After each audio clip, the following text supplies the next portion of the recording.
Weird drops on the walls?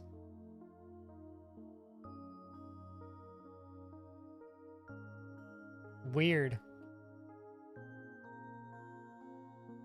All right, so let's jump back in.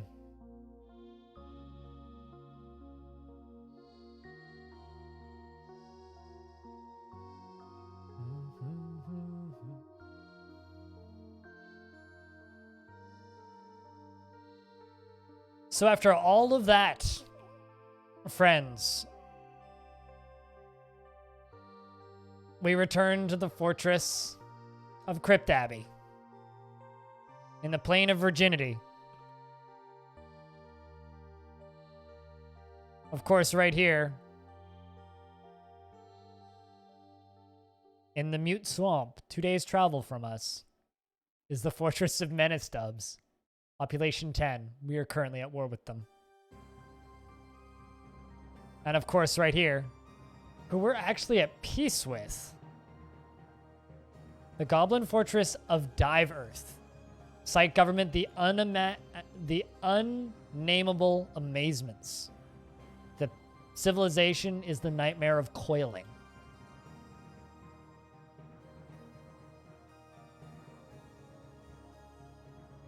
Currently, our fortress has a population of 31. We are actually not under siege currently. We're harvesting plants because I guess we're a little low. We've just traded with the humans, if I recall correctly. Down here is our Farmers Guild, as well as farming area and pasture for future animals. Right below it is our well. Not the cleanest well, but it works. Oh, yes. Like I said, you missed some good shit, Gimper. You missed some good shit.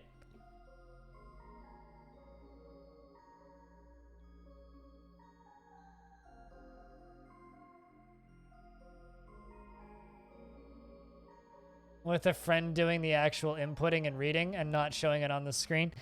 Yeah, that's kind of the way you need to do it. I don't know. At some point, I might try and do it. It might be fun. So this is our fort so far. We got a tavern on the right. On the right top, we've got a little kitchen with some foodstuffs. I need to put food storage next to it, maybe on the right of it. We've got bedrooms. We've got storage. And down beneath that, we have our tombs. As you can see, we've lost a few dwarves, unfortunately. Up here on the surface, this very unassuming biome is actually quite evil.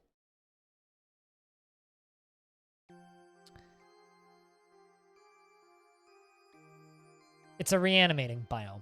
So everything beneath roughly this line here, where the grass kind of goes yellow, is reanimating. So you have to be very careful about where we build underground, because underground areas are also reanimating. Now, if we scroll down,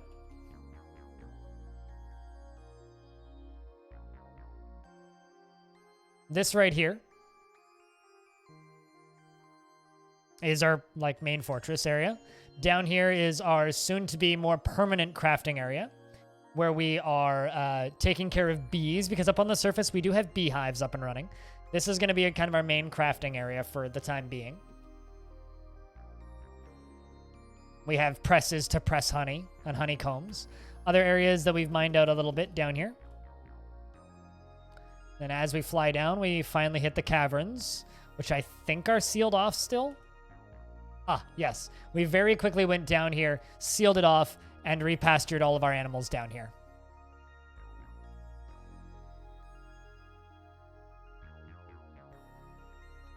Gotta unsuspend that.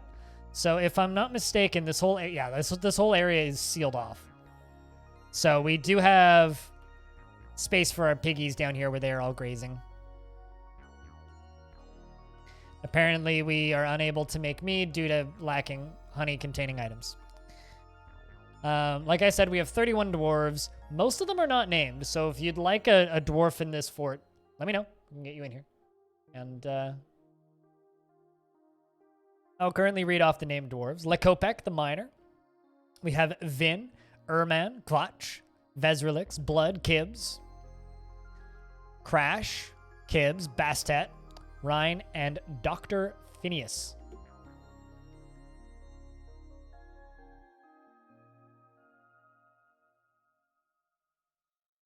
Also, Melbell the Butcher has been missing for a week. Okay. Must be dead somewhere, I'd assume.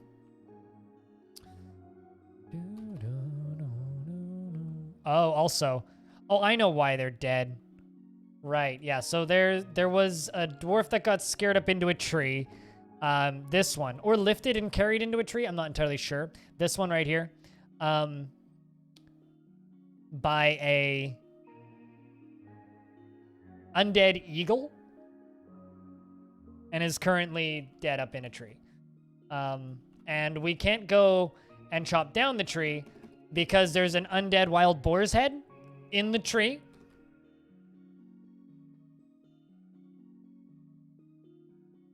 Beekeeper. I do indeed have a beekeeper. A competent beekeeper.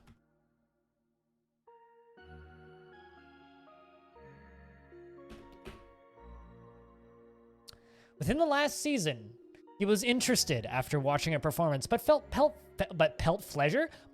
pleasure while performing. He felt lonely after being away from family for too long, and was bored after being unable to practice a craft for so long. Was interested after watching a performance and felt pleasure performing. I think we're going to give you a side gig, actually, because you're, like I said, a beekeeper. But we're going to give you the side gig of waxworking, so you can take the wax from your bees and make crafts out of them.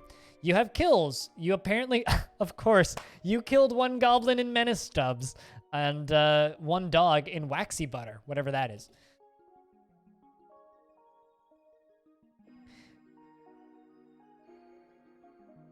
Did I miss a letter in your name? Wild C H-R-A-T. Thank you. I'm real bad at names and letters and reading. She is 125 years old, born on the 16th of Opal in the year 128.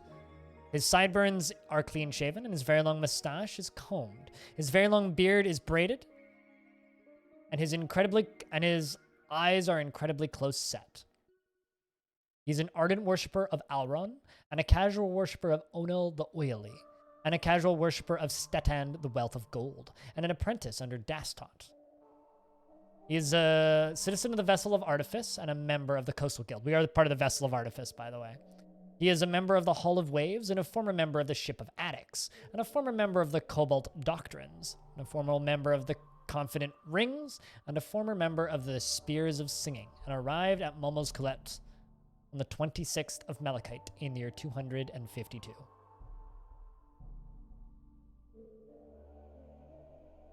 It's probably why I've missed the C, is because it makes more sense to read it without the C to me, which I think is, completely incorrect, right? 125 years old. Personally sees life as unfair and doesn't mind it that way. I mean, who wouldn't in this world? And finds those that develop skill with weapons and fighting distasteful, and dreams of crafting a masterwork someday. Hey, Dr. Beefcake, how you do? Forms strong emotional bonds with others. I don't know where that voice came from. And at times to his detriment. Often acts with compassion and can handle stress. He tends to consider what others think of him, and he is moved by art and natural beauty. He is troubled by this since he dislikes the natural world. He has a calm demeanor and tends to share his experiences and thoughts with others. He has a sense of duty, and he bites his nails when he gets bored. He rolls his eyes when he's annoyed and needs alcohol to get through the working day.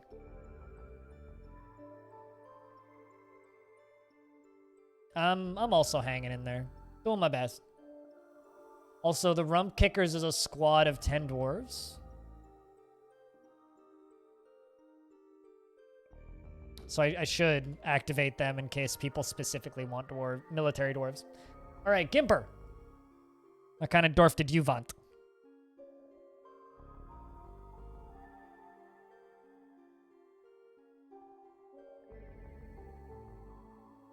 Yeah, that's why I would misspell it as that, because I'm thinking about how to write it and then...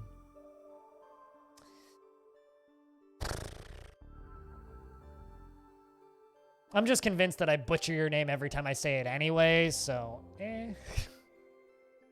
Noble? We don't have any nobles, so can't do. We have 31 dwarves. Expedition leader's already named. Manager's already named. Hi, Mad Delay. Well, let me know once you get through. I mean, you could have a child, you could have a military dwarf, you could have a farmer, or a stoneworker, basically. And this fortress is not going to have any nobles for a while, most likely.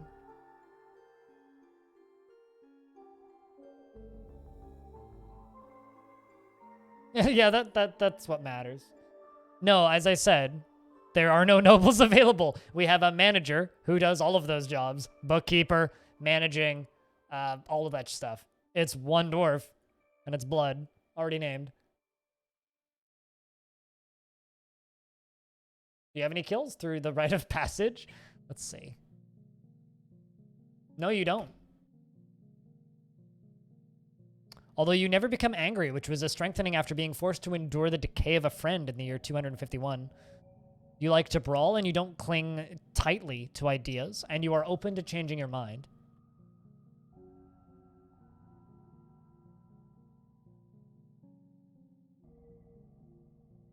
You're also the chief medical dwarf of the Coastal Guild, as well as the expedition leader. Lakopek, do you have any kills? I totally just removed you as a minor. You do have a kill. You killed a... Nope.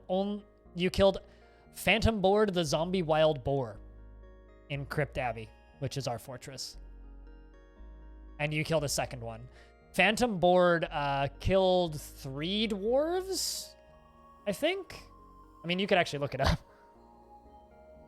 Because there was one wild boar that killed a bunch of my dwarves, then we chased down the rest of them and killed them all.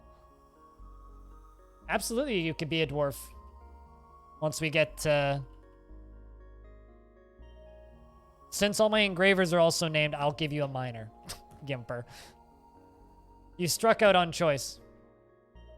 Within the last season, he was enraptured after communing with Titan, the aquamarine mines, and he was interested after watching a performance, felt lonely after being away from family, and was bored after being unable to practice a craft for too long. He was delighted after watching a performance and was annoyed after having a drink without using a goblet, cup, or mug, but felt pleasure near a fine armor stand. He is 17 years old, damn, young for a dwarf, born on the 27th of Moonstone in the year 236, probably thus would only have heard stories of the violence that occurred.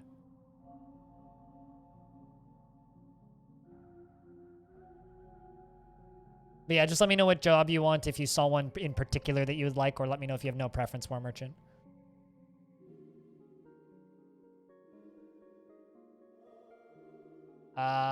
Definitely a young adult. 17 is adult for a dwarf. They become an adult as of 13, I think. 12 or 13. He personally holds fairness as one of the highest ideals, despises cheating of any kind, and finds those that deny their impulses somewhat stiff. Does not care about friendship and does not see cooperation as valuable. Doesn't care if others take the time to master skills. Dreams of crafting or masterwork someday. Genuinely acts with a narrow focus on the current activity, and doesn't cling tightly to ideas and is open to changing his mind. Does not have a great aesthetic sensitivity, and he is conflicted by this as he values artwork and its creation.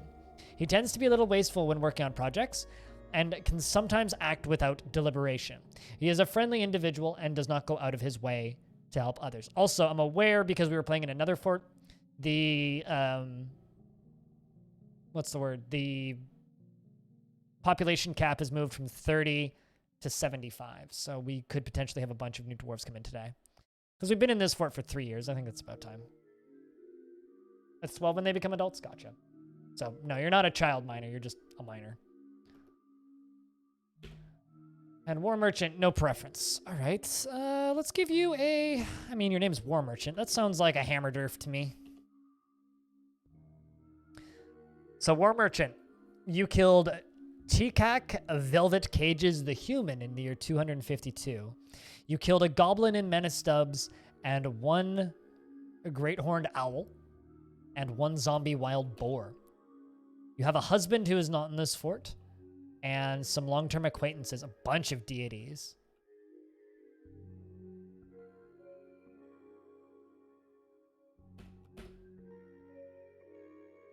Let's read about your deities real quick. Dur was a deity of the vessel of artifice, most often takes the form of a male dwarf and is associated with war and fortresses.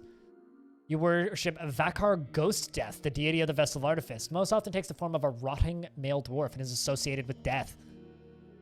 You also worship the Gravel of Bronze, a deity of the vessel of artifice. Gravel most often takes the form of a female dwarf and is associated with mountains. And lastly, you worship the Wealth of Gold.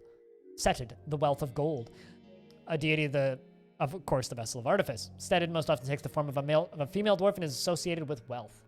Chaos Kaiser, thank you for the raid. How you been, Meng? How's stuffs?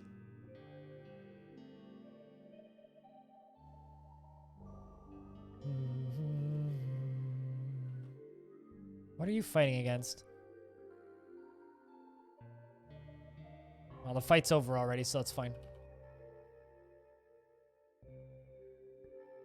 Yeah, I'm well aware that you're Lord Majestic. Yeah, no, Chaos Kaiser was most known for Mech Warrior Online, but I think recently has been doing a lot of the Total Warhammer stuff recently. Yeah, I walked up behind you and kind of like popped into your stream because I'm a weirdo. Also, I was up all night the night before that, but thank you very much for the raid. Hope that your stream was good today. How's the whole rebranding thing been? I've always been too scared to change my name, even though I've contemplated it a couple times. Mad Rush, hello. Welcome everybody to Dwarf Fortress. Also, something that's worth noting is I'm going to be displaying a few artifacts in here. We've already got a date palm wood mini forge, as well as an eagle bone spear. They are in this room, and guarding this room are some dogs. And inside of here, I'm going to put 2 more dogs, as like, or maybe even just 1 dog, as a method of defending my artifacts. And anybody who does steal them, hopefully will get caught in these cage traps. So everyone knows what's going on. Yeah, I still follow your channel, so I lurk in your streams sometimes, so I figured it out pretty quickly. Usually if somebody changes their name, I immediately go, I don't know that name, and I click on it and go, oh, it's that person. Okay. Doto, the human monster slayer, is visiting. Interesting. Also, what the heck happened up here? Inquiries on funnel. Sapphirite brown codex. The written portion consists of a 2-page untitled letter authored by only Prophet Grasping. The work has no particular subject, and the writing has rare but particularly exquisite turns. The phrase. It is reasonably serious overall, and the prose is passable. Also, speaking of, I think, you rated us. This means that you get a dwarf. I can find a dude dwarf. I think Kaiser would be a good name for a dwarf. How about this hammer dwarf's ass? There you go. Kaiser. Then last season, he didn't feel anything after being away from family for too long. Your dwarf has a bunch of family, but no spouses. Interesting. Maybe bastard children, perhaps? Has 2 deities. The deity of the vessel of artifice, Dur, most often takes the form of a male dwarf and is associated with war and fortresses. As well as the Gravel of Bronze, the deity of the vessel of artifice. The Gravel of Bronze most often takes the form of a female dwarf and is associated with mountains. And also Zud, hello. Also, secret that you may learn pretty quickly being around here is my bot really likes beer. So if you type in the word beer, or the beers emojis, or my beer emote, you'll get beers put into the chat. Let's learn a little bit more about you. Kaiser is 119 years old, late in the dwarf's life. Born in the 13th of Sandstone in the year 134. You killed one goblin in Menace Stubbs and some zombie wild boars in Crypt Abbey. Menace Stubbs is a place that we learned a lot about today. A lot about. It's a very violent place in this world.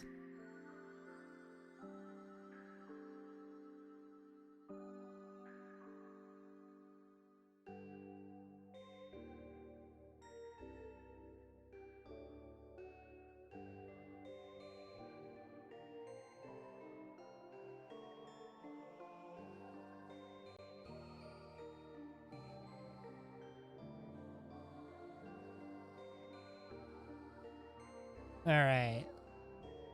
He personally has a negative view of those who exercise power over others, finds leisure time wasteful, and dreams of mastering a skill. He's extremely confident in himself in situations requiring his skills, and he has an overbearing personality. He often feels lustful, and he likes to brawl. He does not go out of his way to help others, and he has a tendency to go it alone without considering the advice of others. He rarely feels discouraged, and he lives a fast-paced life. He can easily fall in love or develop positive sentiments, and he is somewhat fearful in the face of imminent danger. He can handle stress and can occasionally lose focus on the matter at hand. He has a sense of duty, and he tends to avoid crowds. He starts to stutter when he gets angry and needs alcohol to get through the working day. That's Kaiser. Welcome to the fort. The Hammer Dwarf, who's currently praying. Not that I blame him. I would be too if I was in this fort. Praying, that is. Looks like we have a guest in here. Dodek the Dwarf Poet. And does anybody here still have Legends mode open by chance? I'd like to know who this poet is, if possible. Never trust a poet, as they say in this world. Also, they named the... Wait, hold on, what?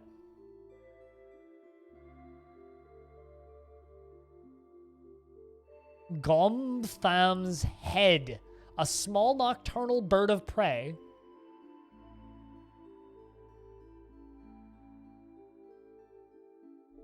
What's his name? Hold on. It's a poet doomed hunter. Colt Ashem. Koltashhem is the last name. Well, we should send the rump kickers out to go kill whatever the fuck this thing is.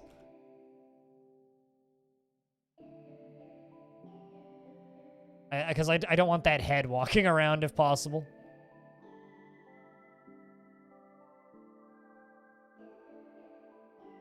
Because it could very easily... Looks like our Mace Dwarf is in the lead. Yo, Mace Dwarf, do you have a pet cat? You don't. No, it's just a stray cat. Interesting. Kind of looked like it initially. Axdorf is in the lead.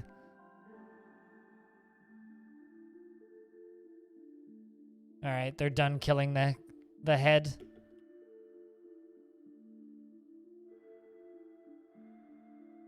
Gotham strikes at the Axdorf, but the shot is blocked, and the Axdorf punches Gomatham's head in the head with her left hand, and the injured part collapses.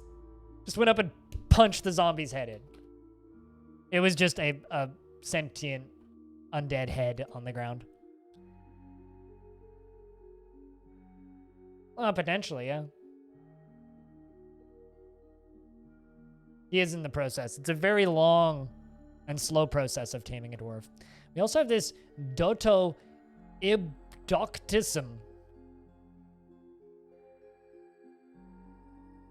Yeah, I'm pretty sure it was a bird head. But, you know, you don't really want those sitting at the edge of the map, right? Because it's very easy for... some migrants have arrived. It's very easy for... those heads to, like, scare away caravans and stuff. So we have Zutum the Gelder. Has no kills. Dreams of mastering his skill. Enjoys being in crowds. Is very polite and observes the rules of decorum. When possible...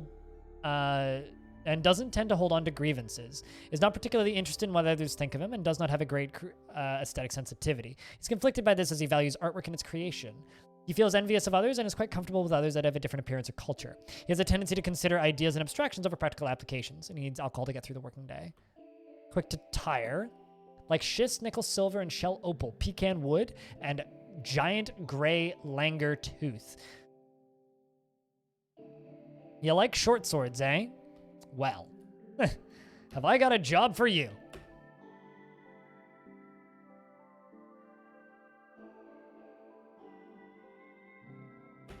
There you go.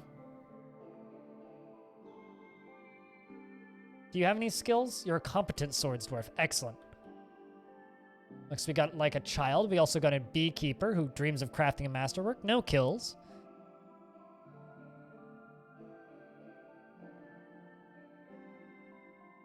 "69 active viewers." Well, it says 68 on my end.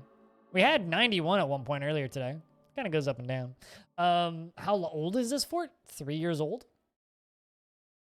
But I have 2 forts running right now. There's this one. This one's my community fort. So the save for the world is public.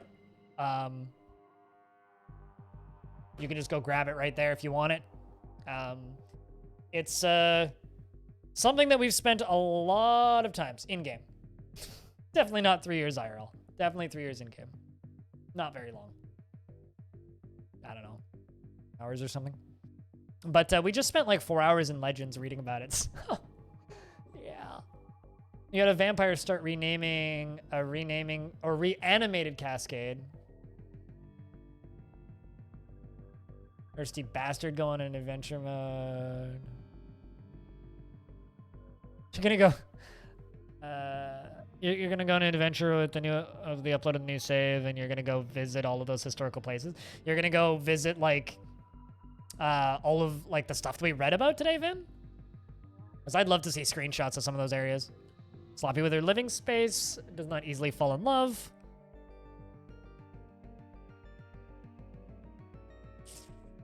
Doesn't cling tightly to ideas and is open to changing her mind. She's quite polite and can handle stress.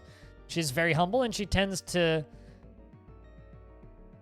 change her mind. She can handle stress. She's very humble. She tends to ask others for help with difficult decisions. She's brave in the face of imminent danger and thus going to join the military.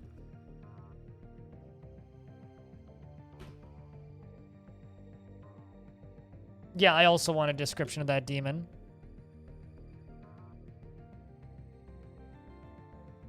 But yeah, no, so today, we're like I said, Banana Unlimited, we're playing on, also good username, by the way. We're playing on that world that I linked in the Google Drive, and everybody in chat kind of has their own installs. After today, I'm going to upload an updated version of the save, or a second version of it, and anybody can play along or watch or play on this exact same fort, or you could start an adventure and go do some other shenanigans. But yeah, it's a world that we're kind of building together as a group. I also have my main fort, which I play kind of during the week. I've done some lore videos about it, including this one in chat. Although I'm going to need to do one on this fort from today because of the shit that we discovered. If you want to read about the shit that we discovered today, join my Discord and go to the Dwarf Fort talk room. There's a lot of shit about the demon that we found.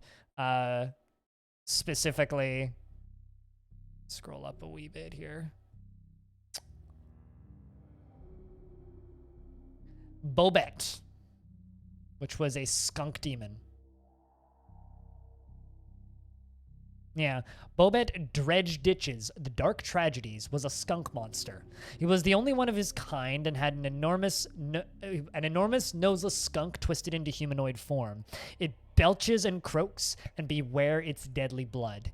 It was associated with misery, and racked up a total of 1,115 notable kills and 3,226 other kills. Also, I'm just kind of assuming that you know about DF. Because you're asking how old the fort is. So, yeah, it's a world. I mean, I was imagining him as the DF Pepe Le Pew, but I'm not certain that it's actually a skunk demon. Also, if you want this tile set, exclamation point tile set in chat. All right, so this next one's got a hubby. Dreams of crafting a masterwork. She's unfriendly and disagreeable and sloppy with her living space. Seems like a good dwarf.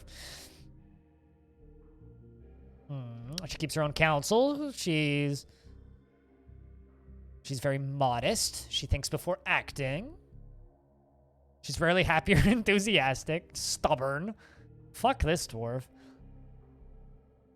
She's conflicted by being stubborn since she likes parties in the abstract. Likes the idea of parties, but in practice, likes a little excitement, has a sense of duty. Her hands move frantically. That's the word I was looking for when she's trying to remember something. Well, you can also join the New Swords Dwarf squad that I'm building. Peasant and a lie maker. Dreams of creating a great work of art, is utterly humorless and unfriendly and disagreeable. No kills. Jeez, this dwarf. Likes to brawl. Okay. I was going to give you an art job because you want to create art, but you respect the development of a skill. Yeah, I guess you're also joining the military. I'm just getting a bunch of good military dwarves. She is quite a bold flatterer, extremely friendly, but just a little insufferable. I like this dwarf already. English, the peasant. She is quite a bold flatterer, and extremely friendly, and a little bit insufferable. That's a good start. I've never seen either of those before. She truly treasures the company of others and can easily fall in love or develop positive feelings. She is rarely happy or enthusiastic, and she is conflicted by this as she values parties and merrymaking in the abstract. She tends to ask others for help with difficult decisions. She is stubborn. She is assertive and tries to do things correctly each time. She is quite polite and does not go out of her way to help others, and she has a tendency to consider ideas and abstractions over practical applications and needs alcohol to get through the working day. Your huge waste of money's on Discord. I mean, I can quote you on that now.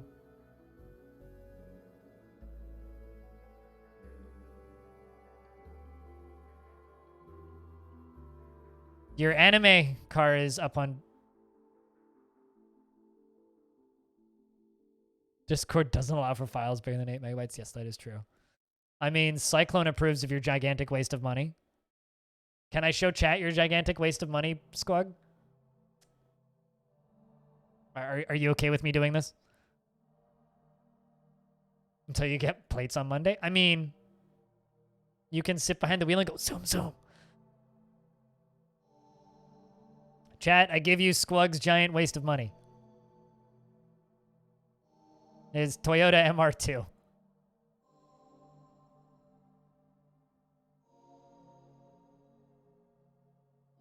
Speaking of things that we're going to love, I'm excited to wake up way too early tomorrow morning to watch F1.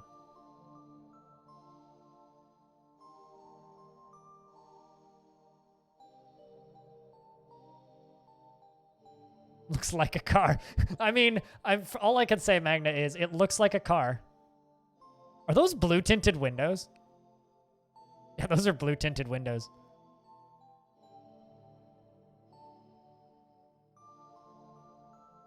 I need audio on? Oh, dear. What did you do? So here she is. An AW11 MR2 supercharged. She's got pop-up headlights and T-tops. Somebody please throw 90 bits in the chat right now. It's got a cute little quirk that the previous owner had to put in.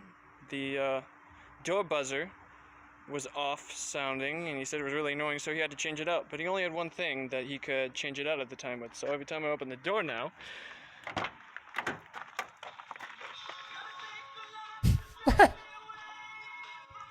Africa by Toto plays.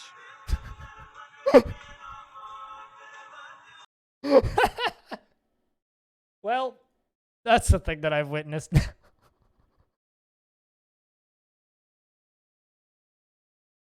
Okay, so that is the best waste of money I've ever seen in my life. I love it. Oh, fucking hell.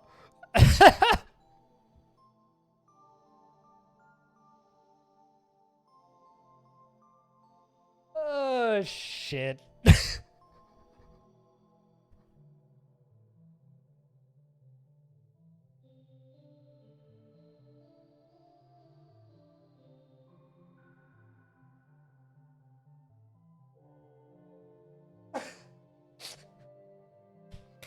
You fucking better. You fucking better keep it like that. This is a stream where the streamer doesn't get distracted and stays 100% on topic the entire time.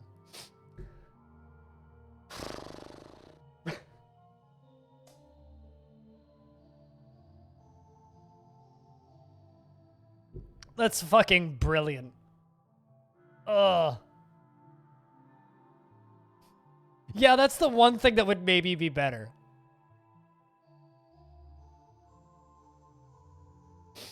Oh my god.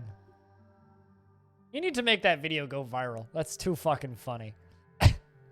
Yeah, I was half when you said that he had to change it out, I was like, okay, is it gonna be running in the 90s? Is it gonna be like what's the meme here? What's it gonna jump into? God. That's fucking brilliant.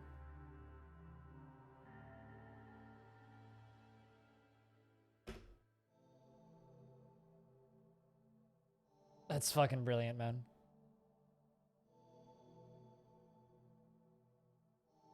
Do. All right. Does anybody want to be this peasant? Because this peasant is great. Quite a bold flatterer. Extremely friendly, but a little bit insufferable. Does anybody want to vote? I don't want to give this dwarf to somebody because this dwarf's kind of a dick.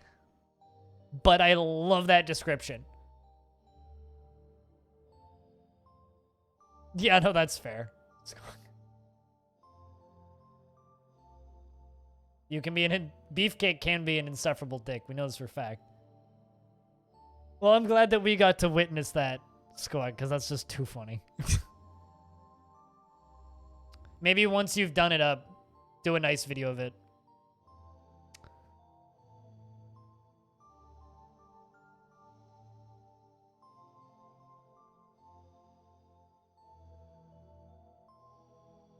You call dibs on the first dwarf that likes bananas for their color? Dumb question. Are there bananas in Dwarf Fortress? Because I've seen coconuts. I don't believe I've ever seen bananas.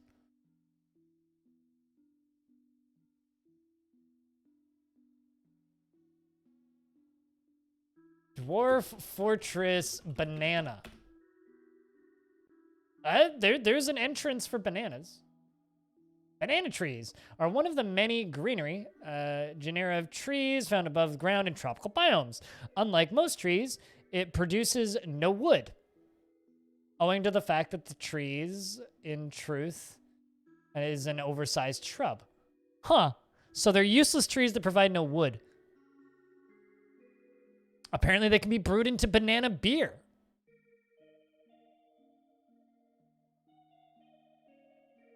Huh. Today I learned. You were gonna make a megastructure tower with banana trees on every floor? How exactly would you plant those?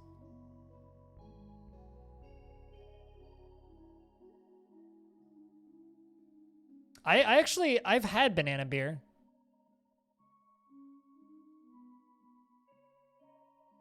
Also, this insufferable dwarf has one notable kill. Also killed a goblin in Dub Mountain.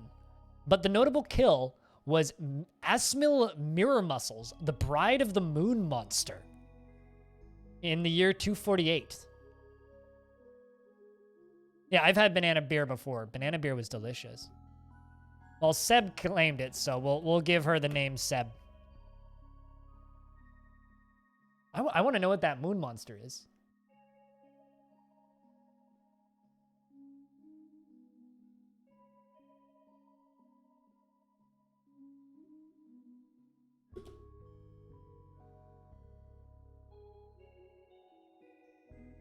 What was the name of that bard? I'm assuming still just hanging out. Koltshem. Koltashhem. Is my camera covering it? It might be. Nope. Camera's not covering it. Almost covering it, though. Don't mind the wild boar head or the eagle corpse that's flapping around.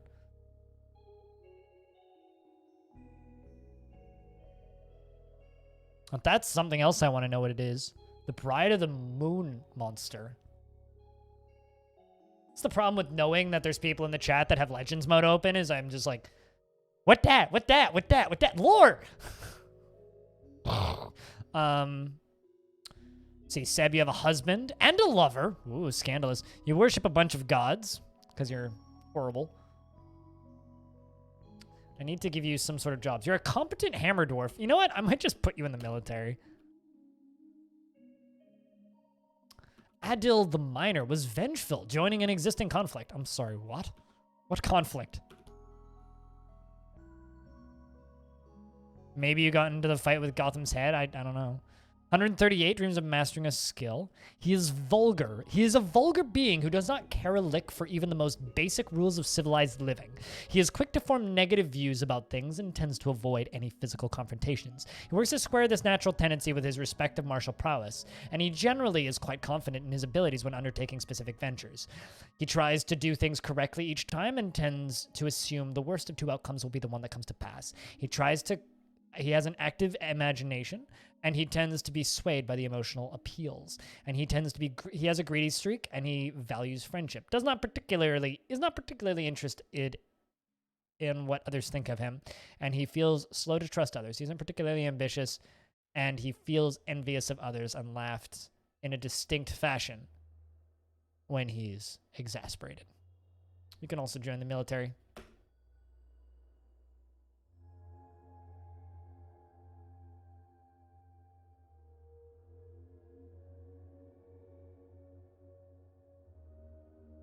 I mean, it's possible that they didn't get named, or actually maybe they didn't get named until after I started playing, so that would be 3 years later. It's possible they're impersonating somebody or took on a false identity. 2 goblins in Crash Glyph. You're a legendary something. Why can't I find the right button? There it is. Competent Marksdwarf. Legendary Glassmaker, Potter, and Bookbinder. Interesting. Novice Climber, but competent Marksdwarf. Dreams of raising a family. Never falls in love or develops positive feelings toward anything. Good luck raising a family.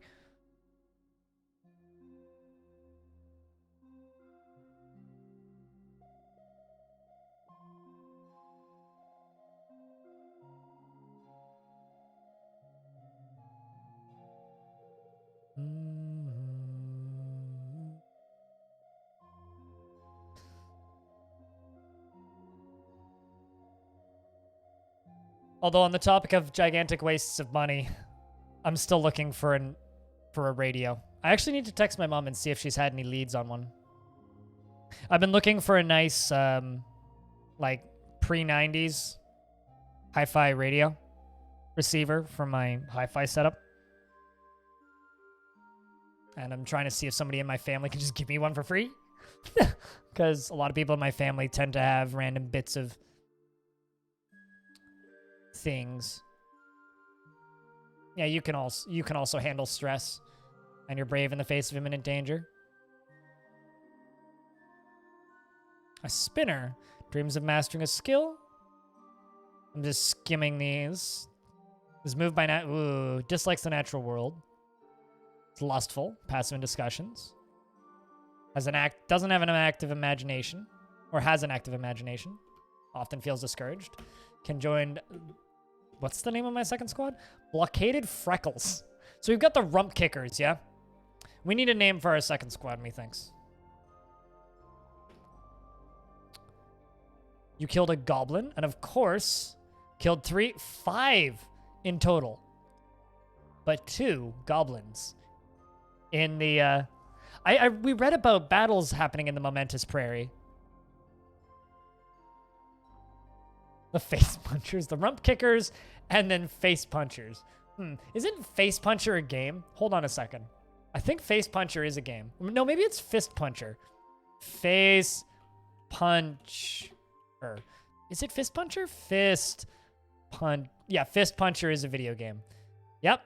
It's a game on Steam. It's published by Adult Swim. Yeah, I'm familiar with Face Punch Studios.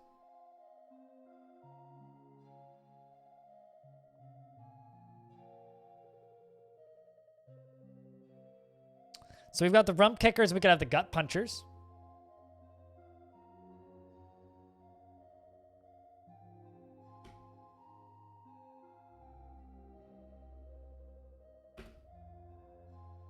Dream of crafting a master. Incredibly brave in the face of looming danger, perhaps a bit foolhardily, is a perfectionist and tends to hang on to grievances. Tends to form negative views about things and can occasionally lose focus on the matter at hand. Thinks he's fairly important in the grand scheme of things and often feels discouraged. Nah, I've said fast. That sounds like a racial slur. Banana. I like the gut punchers. I'm going to go with that.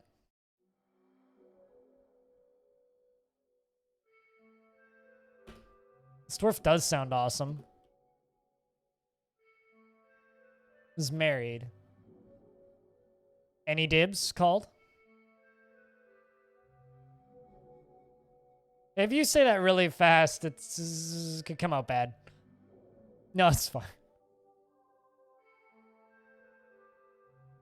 Yep. Godin did indeed fight against that in that epic battle against the skunk monster. The skunk beast.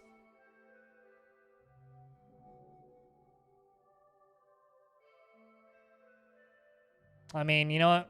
We'll give you 2, Banana, because I don't see us finding someone who likes bananas, unfortunately. Not in this fortress. It's too cold. So yeah, you fought in Menace Dubs. And you also fought in the Momentous Prairie, which, of course, is the location.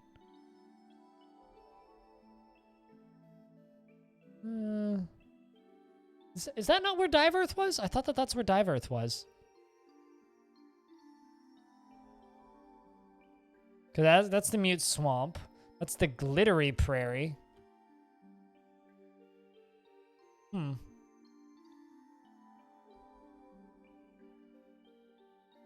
Because Dive Earth is where the crazy shit happened. Also, I think this is interesting. We're at peace with Dive Earth. I find that interesting. So I guess we were able to force peace.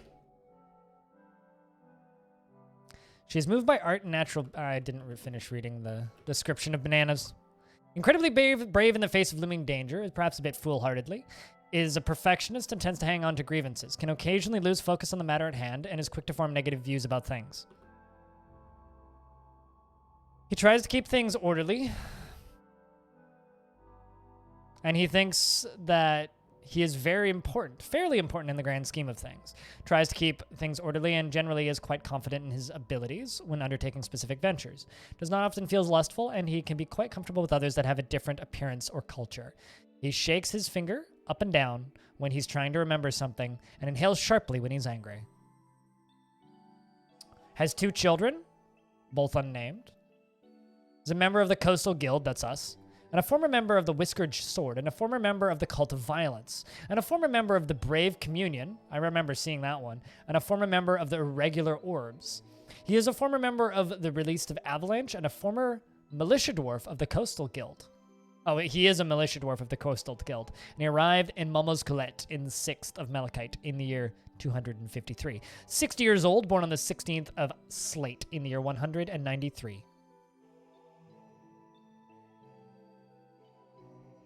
They don't know why, because there's no bananas? That's fair. Finds helping others emotionally rewarding. She doesn't handle stress well. Okay, well, you can't. You dream of crafting a masterwork someday. Well, we can just give you healthcare diagnosis because you find helping others emotionally rewarding. And we can put you on stone detailing and probably masonry as well. There you go. And it looks like a yak calf and a cow calf. All right, let's just jump down to our pets and livestock down at the bottom. Jump over here. Stray calf, yak calf. And that's it. What prairie? The other one. The other prairie. Sorry, a bit late, man.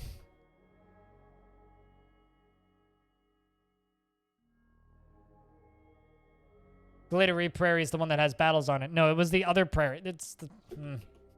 Hold on. Because I know that we read about it. Or at least I saw it pop up. Because the Glittery Prairie was the one with all of the battles on it.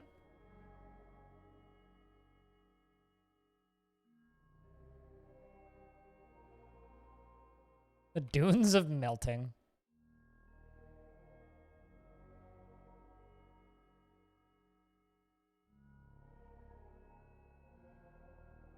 Wild Points, Plain of Yore. Because that's the Glittery Prairie, yeah, but there's another prairie. Umbral Stepped, Release Hills, Spread Falls. Why do you ask me like so long after I close the screen? Why? Why you do this?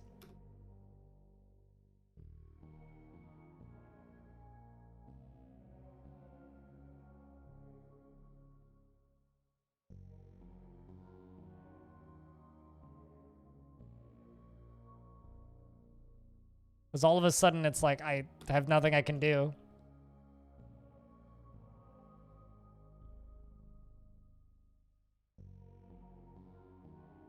I mean, Dub Mountain was one that I hadn't heard of. Same with the Bride Monster. That's something I want to know. What is Asmil, the Bride of the Monster Moon? I'm actually going to screenshot that.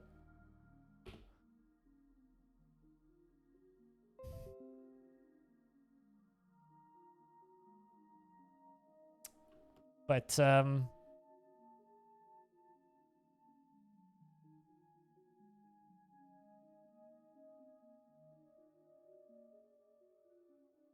the Momentous Prairie, which I definitely remember seeing pop up. Here, I'll screenshot it for you.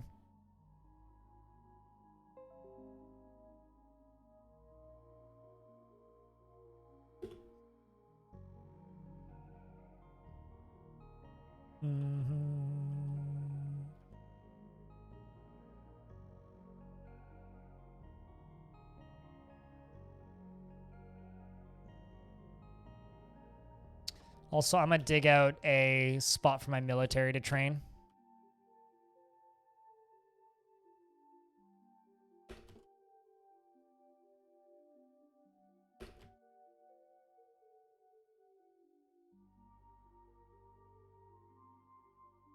Former dwarf that turned into a night creature? Gotcha. An eagle is fighting with an axe dwarf who apparently hacked it into pieces immediately. Well, that's good. That's good.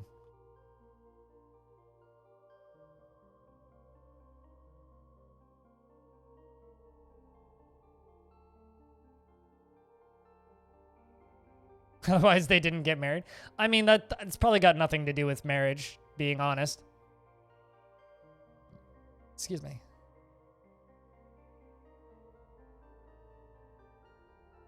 All right, armor stands.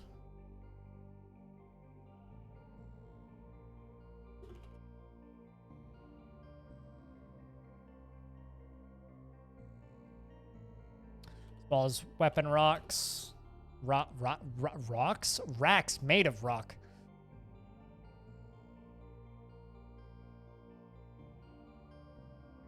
I mean, I doubt that marriage actually has anything to do with it. It's probably just a name. Like, the fact that the night creature is called so-and-so's bride, that's probably just the name of that type of night creature. It's probably got nothing to do with unless, like, that night creature happened to be married to somebody. I kind of doubt it, though. I think it's most likely that it's just name. Because I've seen some pretty bizarre names for night creatures that generally have nothing to do with it. Dracula reference? I mean, does DF have Dracula references in it? I mean, maybe. Unintentional I mean, just remember, Buildings can literally be named a Bulbasaur in Dwarf Fortress. Things can be named Bulbasaur and have absolutely nothing to do with Pokemon. It's because in the Dwarven language, there's the words bulbous and the word soar. So it might be a very unintentional thing. You never know.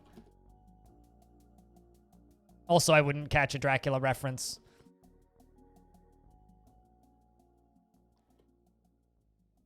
It's been too long since I've looked at anything related to Dracula. Too bloody long. Also, we need to do more of those Dwarf Fortress historian sections, because that was just way too fucking fun. Just like, you know what? I'm not going to make that joke. Do you ever just, like, start making a bad joke and then think better of it? Because I just did that. Cybrek has gone into a fey mood. He's a miner. Name's a mason's workshop. Fitting.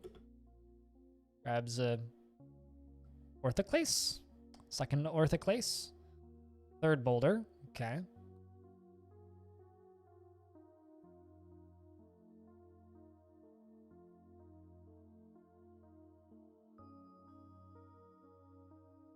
Good thing I'm not a big titty goth GF then, I guess.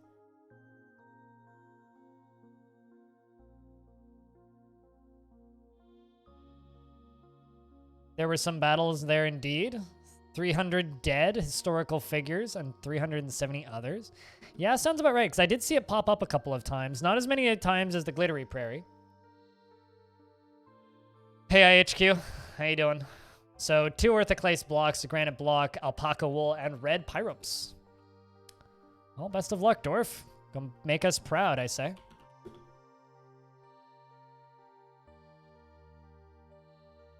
So how'd you find the channel, Banana Unlimited, if I can ask? Because you stumbled in today for the first time. How the heck did you get here? I'm always curious about how new people find the channel.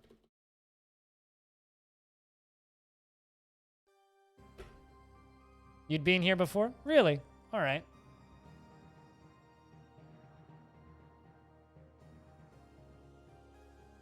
Back when I did some RimWorld? Ah, okay. Yeah, I did a lot of RimWorld for a number of years.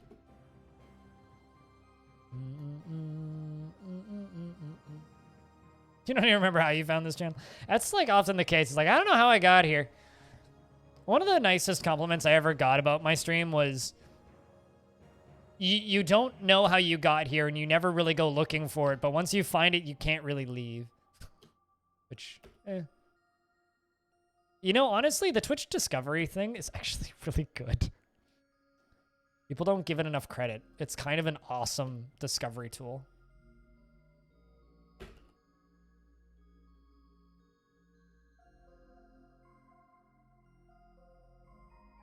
Like, it works really well.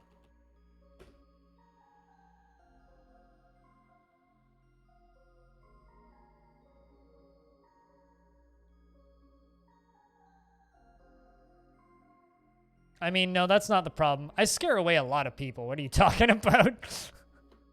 Me nice? Nah. Never. Don't you know I'm an asshole who insults his viewers? It's a it's a known fact, apparently.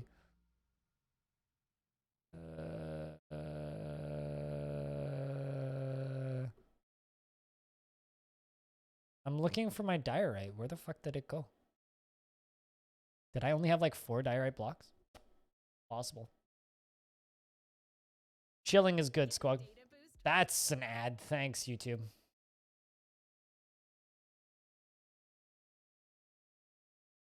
And you were entertained. That happens. Yeah. That certainly happens. Me raging at people. It's funny, though, because most of the times I rage, I'm not actually that mad. I'm just having fun. Vast majority of the times. Except for when I genuinely ask somebody to stop, and then when they don't, I get sad.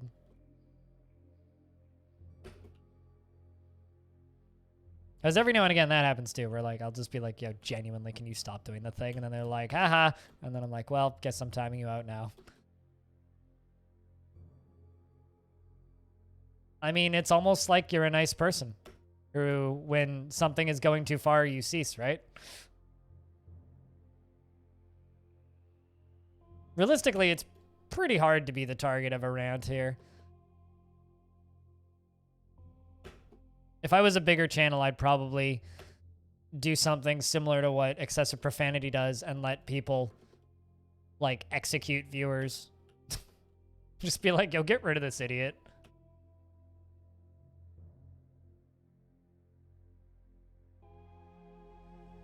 Then when they complain, he bitches about poltergeists.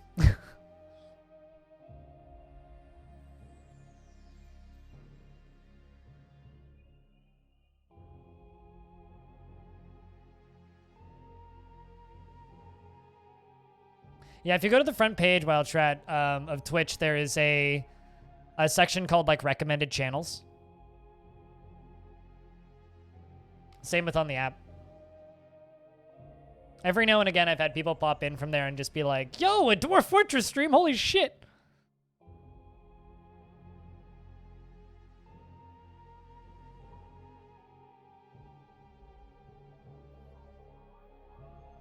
Oh, well, that's cool. Cybrek Degurvad has created Idrath, a cure, an orthoclase door, and claims it as an heirloom in the name of the family ancestor, Ficod Champion Slings. That's cool. That is really fucking cool. It's worth 30,000 on the dot. We need to come up with something cool to do with this. This is an orthoclase door. All craft dwarfship is of the highest quality. It is encrusted with cushion diorite or cushion orthoclase cabochons and decorated with alpaca wool. This object menaces with spikes of orthoclase. On the item is an image of Cyril, greater ringed, the dwarf in granite. On the item is an image of dwarves in red pyrope. The dwarves are traveling. The artwork relates to the foundation of Crypt Abbey on the Coastal Guild by the Coastal Guild in the Vessel of Artifice in the early spring of 250.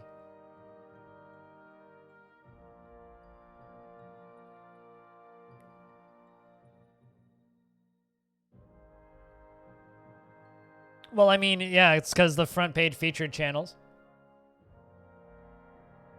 are blasting at the front, so it's like, yay, instant Fortnite. But if you scroll down a bit on the front page, there's actually some good shit usually. And that's interesting. We just got a door. All right, well, what do I do with said door? I mean, I guess I could put it as the entryway to the caverns. Or you know what we could do?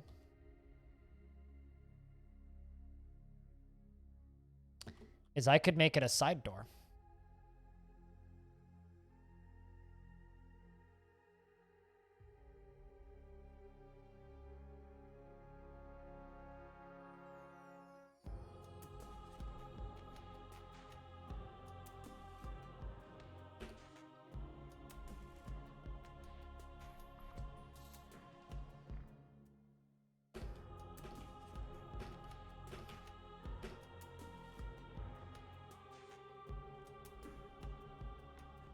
So we'll put 2 upstairs right there. 2 downstairs. Ah!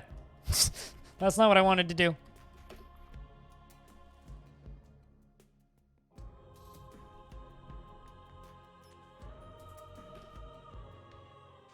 Music's a little loud on my end. How's the music on your guys' end, chat? Is it good? And we can block it with that.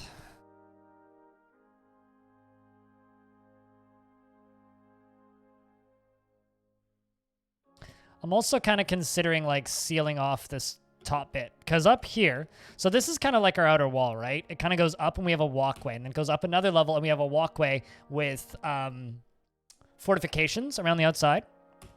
And then up here we have like an overhanging roof. You know, I think we should put another wall around the outside. I think that's something we should do. Music's perfect for you?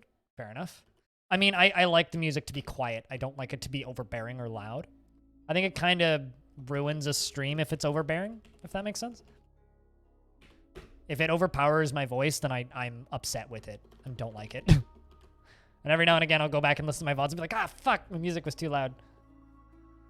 So, although I'm generally pretty okay with how it's balanced, I think. Also, I think I finally found a good setting for my mic so that it doesn't ever peak. Which makes me pretty happy.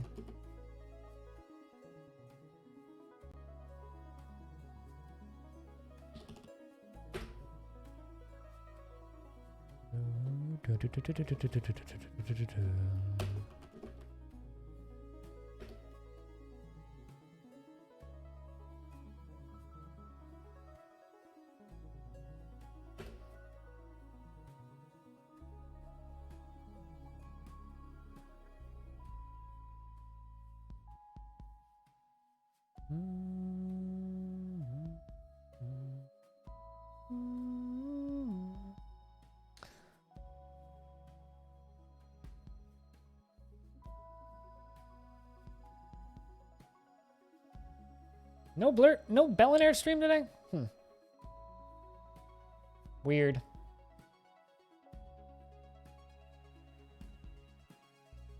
A little odd. I can't keep up with Bell and Air's stream patterns recently. Oh, he went off early? Really? That must have been a short stream, jeez. I like to lurk in his streams and I just realized I didn't have it on.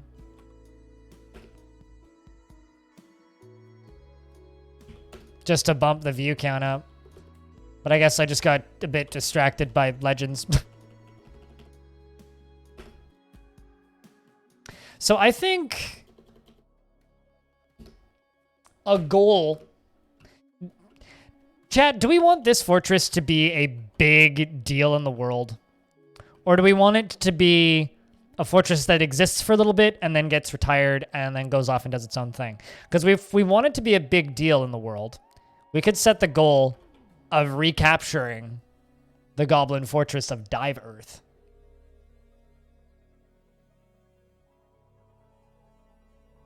Because that could be a goal for us as a faction.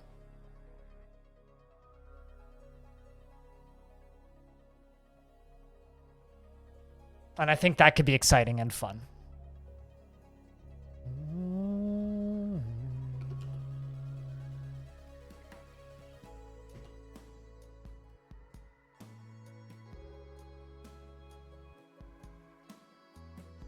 So I think that's going to be our goal for this fort. Is to recapture Dive Earth. Although I can't remember which faction was the original founders of Dive Earth.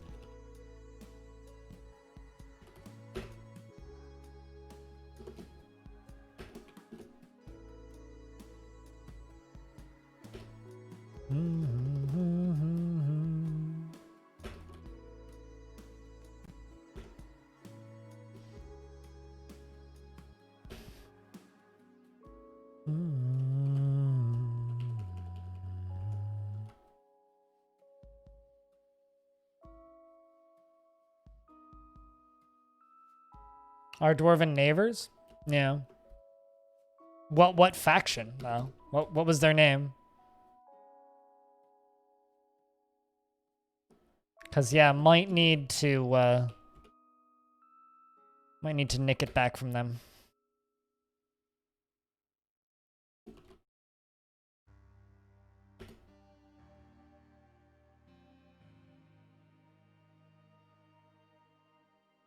I know. That's why I haven't placed them yet. Because I will go back and do the corners second. Whenever building walls, you leave the corners empty, and then you go in and build the corners. And yes, I'm aware that the corners are going to go up and there'll be a straight line on the side, but that's fine. They won't be able to climb up that high. Cam crashed? No, I turned it off. Because I was looking at the map. Just forgot to turn it back on. I turn camera on and off all the time. I also move it around.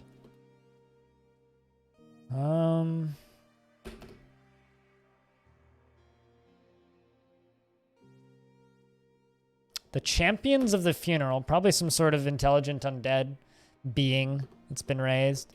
would be my assumption.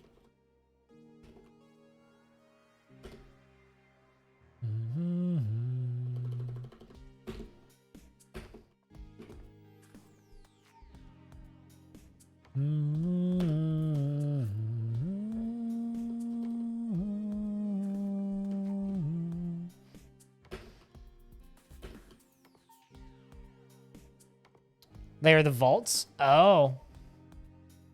Wait, like the demons of the vaults? Or do the vaults themselves have names? Alright, dwarves, get up here.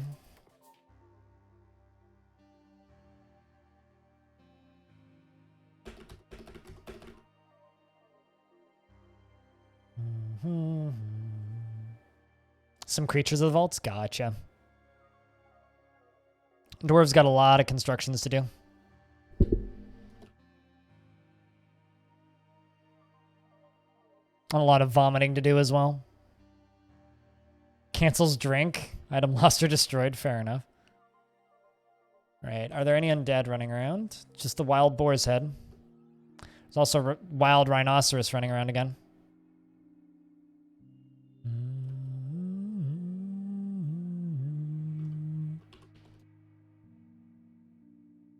You should go get some water, or not water, something to drink, dwarf.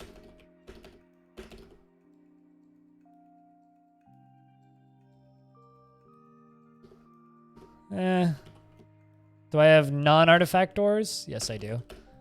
Perfect.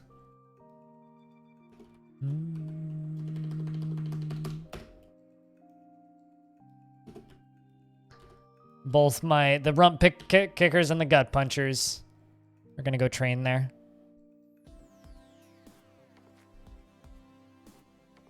Mm, 57,000 dwarven outcasts? Define outcast.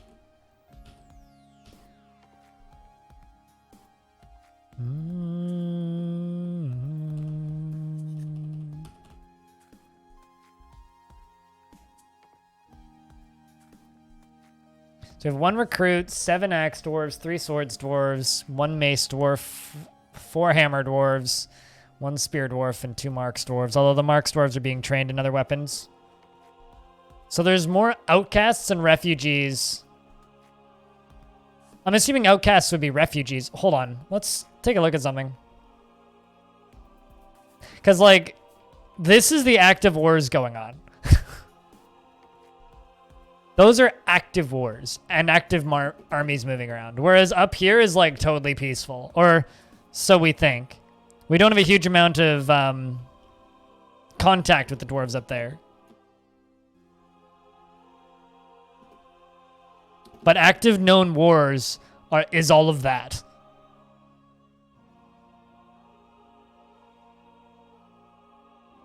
Just finished catching up. Are his issues with the raids a common bug? Yeah. Which is why I don't do a lot of, like, out-faction raiding and a lot of world murder stuff.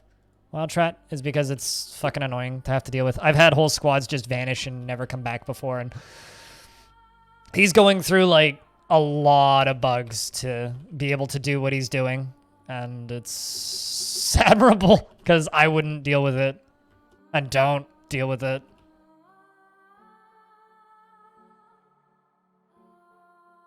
So yes, it's a common bug. It's also fucking annoying.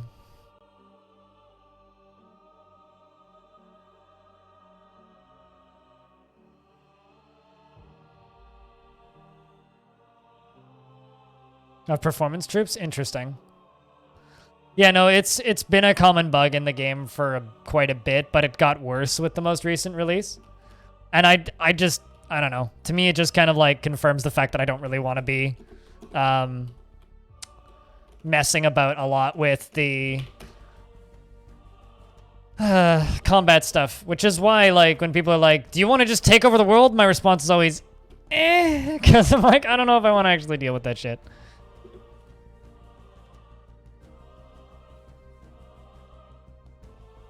I mean, like, you can think of it as too bad, but also it's just Dwarf Fortress, unfortunately. Like, I love many, many, many things about DF, but there are some things that just make me want to smack things. I have a feeling, because this is the heat deaths map for this world. Here, I'll just pop it up on a bigger screen so I can zoom in a bit. This is the heat deaths, right?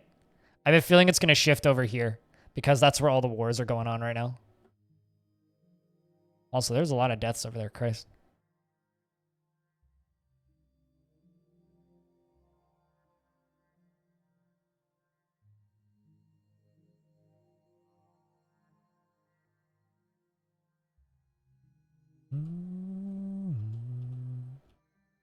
Okay, so after we're done with this next layer of the walls, because we're up to 43 dwarves from 30, I'm going to need to make some more bedrooms, I think.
Sorry, I'm just getting repeatedly extremely distracted, apparently.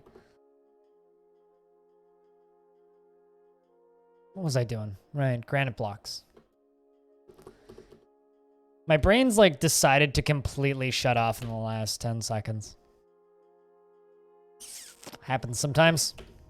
All right. I was hoping you were working on the wall above that there, Dwarf. Oh, there it is. Sweet, perfect. I can get that other corner filled in. And then we gotta get bedrooms done, which is probably gonna be around 10 or 11 bedrooms that we need.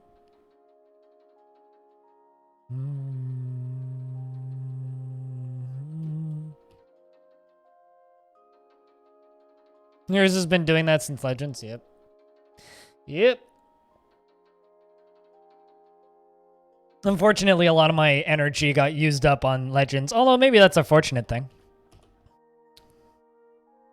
Why'd the dwarf... What? What were they all doing a second ago? They were all just running outside. Why are you going up here to eat? What are you eating?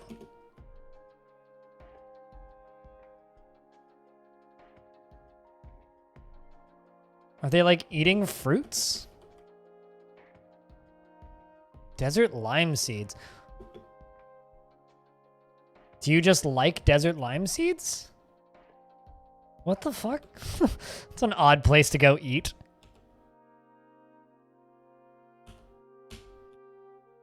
That's bizarre. I mean, sure, I guess. Let's also bump this up to #1 priority because I kind of want to get it done.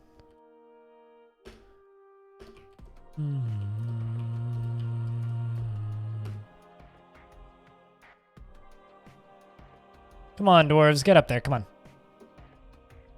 Be quickie about it. There they go.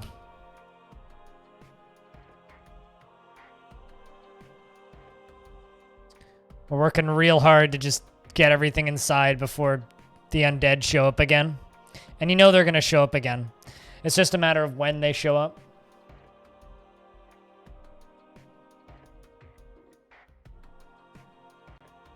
But yeah, I think that's going to be our goal for this fort.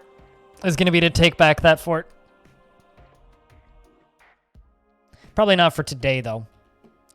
We're going to have a ways still to go before we can do anything today.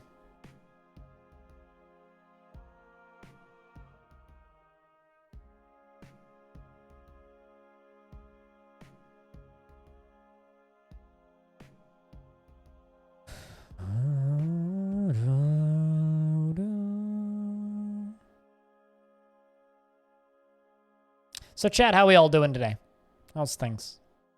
We super lurky, so if you're lurking in and listening to the stream, can I get a round of beers in chat while we get all these walls up top built? Then we'll start working on the bedrooms. It's taking a little bit because the rooms are pretty cave adapted, so the outside is scary. They're all puking.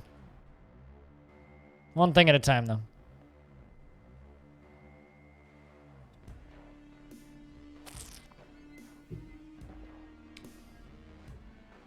So we're still in the time of day where the camera's just awful looking. But, what can you do?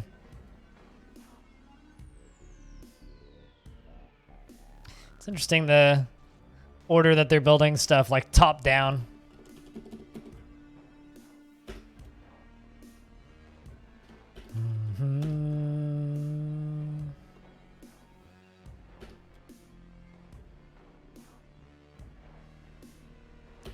Put granite and... Uh-oh. Uh-oh.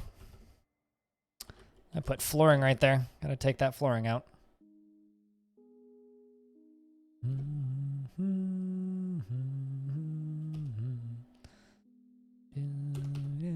So we have been sieged by undead here before, but they immediately left. Heads up, chat. Investments are open. But yeah, after Legends today, for those of you who were here for all of that stuff.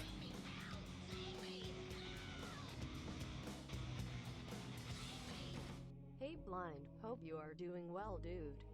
That new talk is great. Honestly, the myth update just keeps sounding better. What are you hoping to see from the myth update? I mean, it's so far out, really. Like, just what they talked about, you know? For those of you who don't know, Adamoka is referring to the new Dwarf talk that dropped this morning. I might actually make a video about some of the things that they talked about. Although I don't know how to title it, because it's not really like DF Steam news. It would be like a DF talk response or something. I don't know. But essentially it's like they talk a lot about some of the new UI stuff, and then they also talk about a bunch of the stuff that's going to be in the new Myths update, which is going to be like after Steam, after Villains. So like this, we're talking about updates that are years away. As for like, what am I looking for? Basically just everything that they talked about. Like all that stuff sounds cool. I would give my left nut to be able to play with it right now, but I mean, what can you do? I'm not going to be able to, so. Although there is a small part of me that's tempted to just be like, what are the odds that you could, like, give me a copy about? Yeah, no, pretty much. Although I don't know if I literally just want to do, like, response videos. I don't know. I've had some people asking. I've had 2 people now ask me to do videos talking about the DF talk. And that just seems way too fucking meta for me. I don't know if I can do that. That being said, something I could do in theory would be to get a couple DF people together and doing like a monthly show, but I don't know. Like other content creators.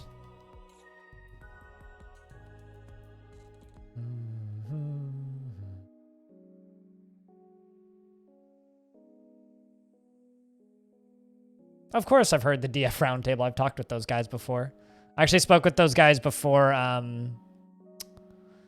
my interview I did with Toady. They gave me some advice. Basically, they're like, make sure he does a sound check first.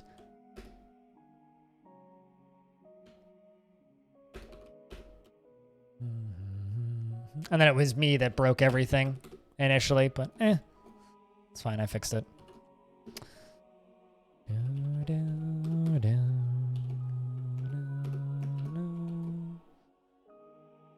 I don't know. They'd have to invite me onto an episode. Like, it's not really like I can invite myself onto an episode of their podcast.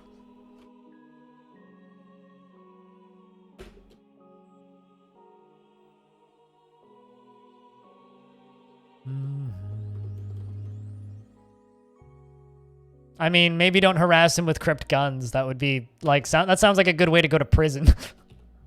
But maybe don't harass anybody. Maybe just ask nicely. But yeah, no, I don't want to impose on other people's stuff.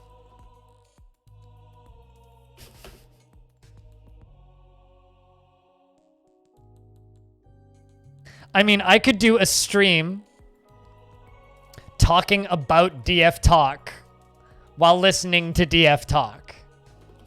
If you want to get super fucking meta. And then I could edit down that stream to an edited version of me reacting to DF Talk. Now I'm starting to sound too much like mainstream YouTubers. I can't do this shit. That's the plan. Yep. That's the master plan of how to become huge. That's our SEO plan right there.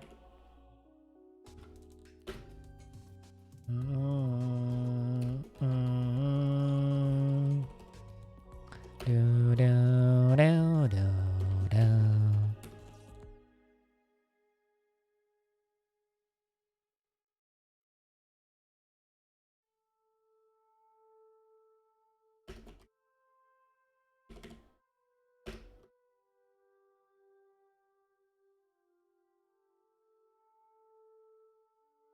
What, to the DF Talk stuff? Yeah, that's why I was thinking about condensing it down into a 3-minute thing where I talk about the things I found interesting.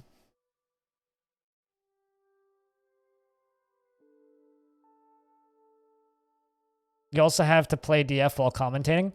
So playing Dwarf Fortress while talking about DF Talk while listening to DF Talk, that's easy.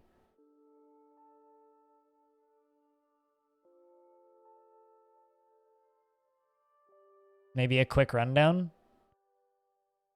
What would I call it, though? Like, how would I title something like that?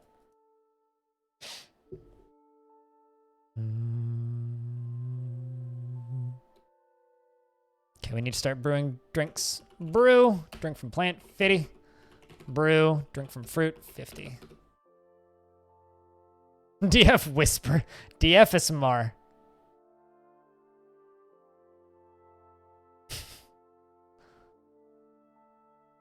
DF Talk Rundown, maybe? I don't know.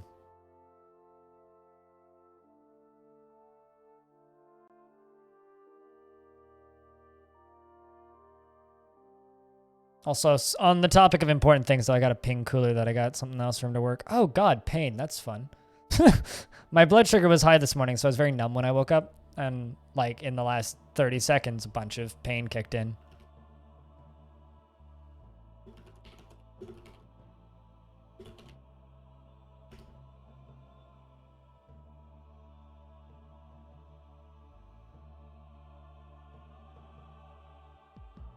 I could also just call it bullshit React content.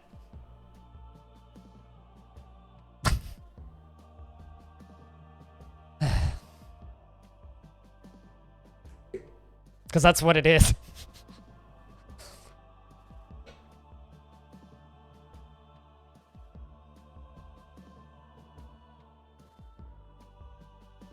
Thinking. That's the problem, is like, I'm too self-aware and like, I'm fully aware that like, the fact that my most successful stuff on YouTube is literally just me talking over screenshots.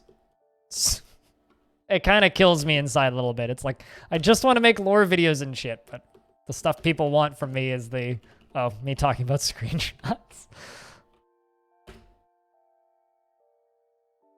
DF talking stuff.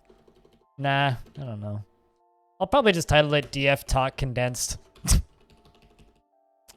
The stuff you need to know. Oh, they do. Trust me, like, there's a reason why those videos do well. It's just, it pains me a bit inside. Because I feel like I'm just, like, I don't know. What's the word? Profiting off of other people's work. We've got dwarf traders.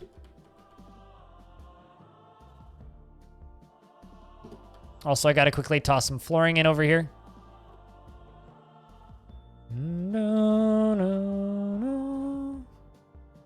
I'm literally the news source for Dwarf Fortress right now.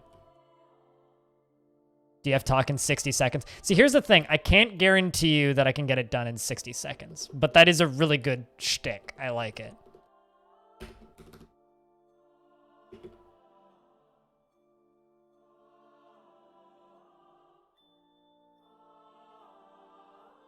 I mean, DF chat would just be the live streamed version of DF talk. Also, check out this boar corpse that's getting pushed back and forth by the waves. I saw it moving and was worried for a second there. It's literally getting pushed up and then sucked back with the ocean. Glorious.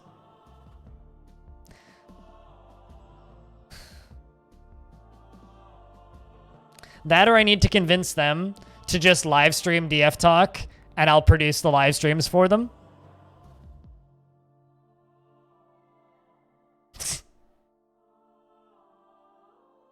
Right, what the hell can I sell them?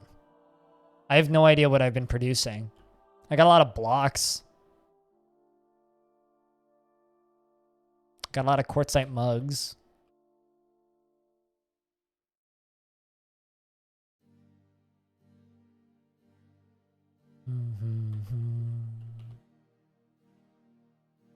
Don't have any prepared meals.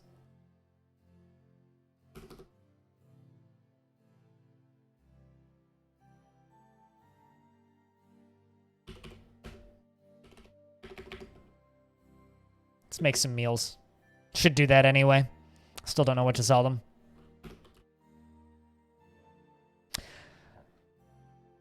I am your liaison from the mountain homes. Let's discuss your situation. There is much to share. Information has been added to the civilization and world info. What requests do you have of our merchants?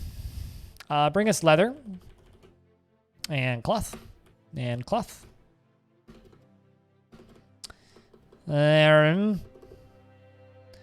Since metal is rare, I'm gonna ask for trap parts.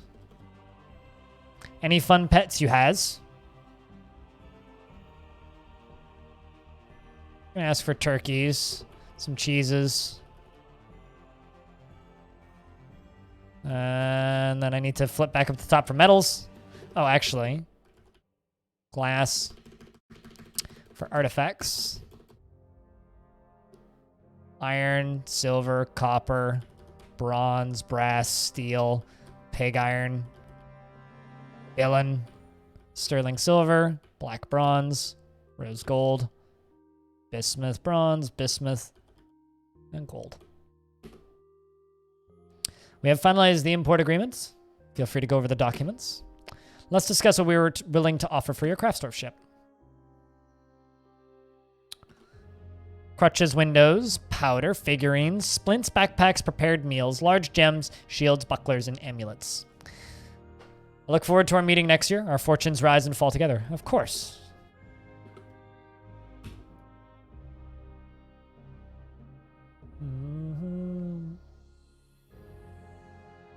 I mean, somebody...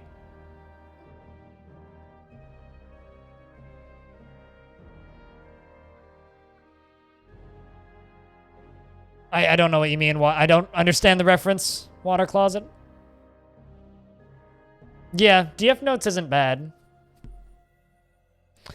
But I think DF Talk Condensed is probably the best title I can think of. DF Notes wouldn't make that much sense because like Also, DF Chat is a great name, but not for that. DF Chat is a great name for some sort of live stream thing.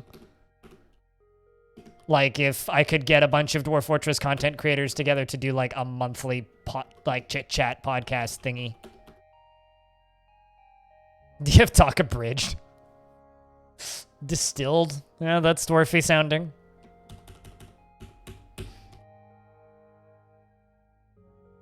I mean, it's not refined.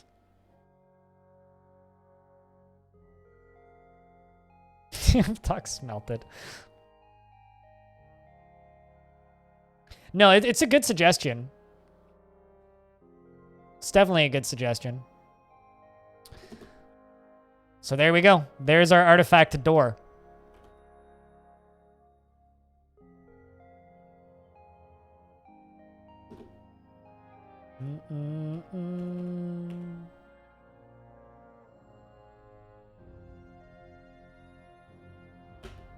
Dwarves are cat persons in this world, so they like cats.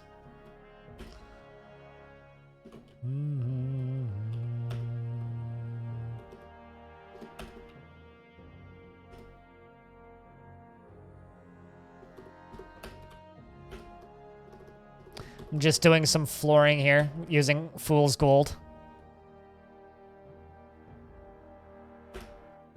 Bow, bow, bow, bow, bow.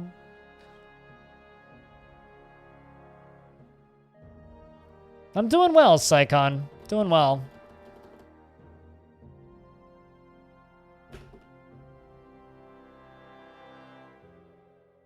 Cats are dwarf people and dogs are human people. Exactly. See, white coat understands. But yeah, so I guess kind of the real important thing to be asked is, if I made condensed versions of DF Talk, would you listen to them? Or watch them, I guess, on YouTube with images as backgrounds?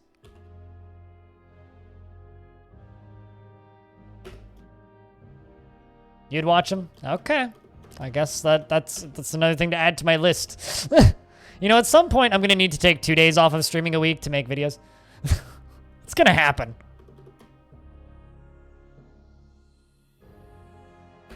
Between, like, the Today in Dwarf Fortress videos and, like, everything? You watch everything. Okay, that... I do not believe that you could possibly watch all of the VODs I post. No human being can watch all of those. That's impossible. Someone's going to comment on this video in like 4 days when I finally put this VOD up onto YouTube and be like, challenge accepted. Because on that level of crazy, I've listened to every single episode of the Giant Bombcast up until 2018 twice. Which is like a weekly 3-hour podcast. That's been running since 2007. You can do the math. That's not including like the 24-hour podcasts they did or the like 30 to 40 plus hours that they put out every Christmas over a week and E3 normally. Up until obviously, you know, the year that E3 died.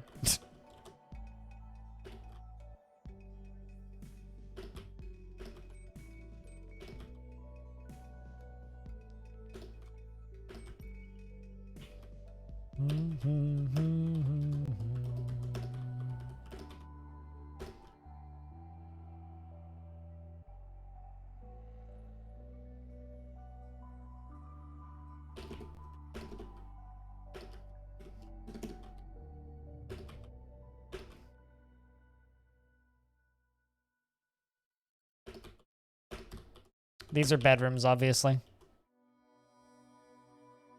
And I did that mostly at work when I worked the night shift. I'd get into work and I'd put on an episode of the Giant Bombcast, and then I'd finish the shift listening to my my third episode. Because I just had back catalog and I listened to it for literally years.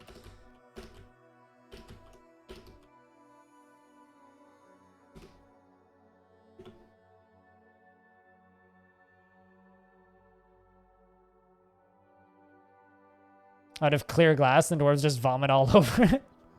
Yeah, it sounds like dwarves.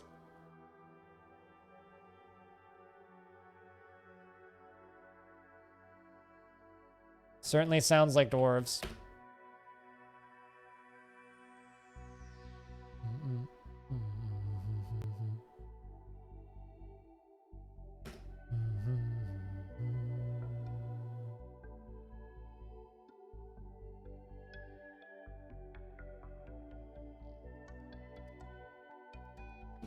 So it's going to take a little while to get this stuff done, but...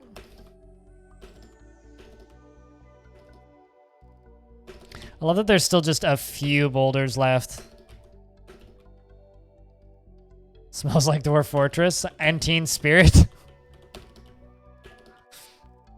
What's up, Sassbot?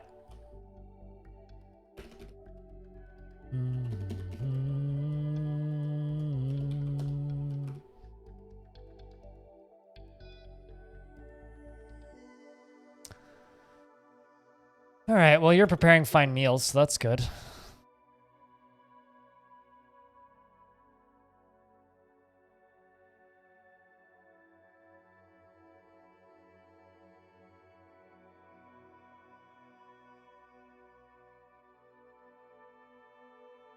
Got a couple iron anvils. Should really just bring them stone blocks.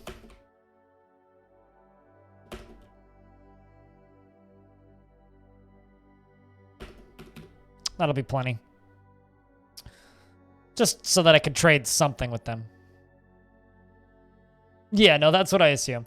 Like, it's funny because I've had some people on the YouTube channel who are just like, yo, you really need to, like, cut these down or edit these VODs. I'm like, I really don't have time to. I wish I could, but I, honest to God, just don't have time to. The thing that I wish that I could do, or the thing, like, ideally with my YouTube channel, is if you miss something from one of the streams, you can maybe watch a bit of the VOD on YouTube, and then watch all the short stuff that I put out, and all of the Legends videos that I put up, because that's the cool shit that I put up. It's the Legends stuff and the short stuff. The long stuff, Like,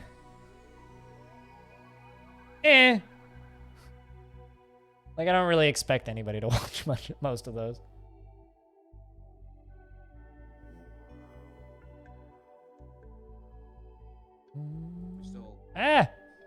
Speaking of, I just opened up my YouTube channel. I wanted to look at something. Yeah, I fucked up on the release of one of my videos. I might actually delete it and... Yeah, I'm gonna delete a video and re-upload it because I screwed it up. I literally just looked at it and realized that, oh, that's not gonna show up in anybody's release queue. That's fine, I can fix that.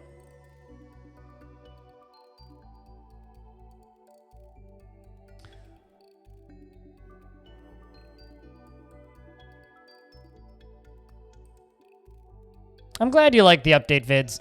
Generally, it's like the thing that legit instantly gets me out of bed.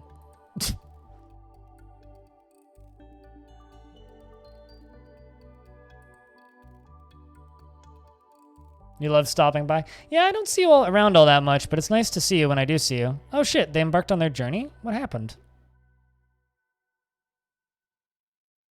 What?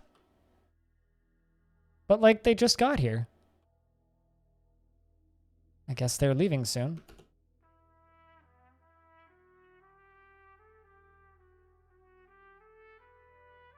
Yeah, and it means the goddamn world to me that you do that.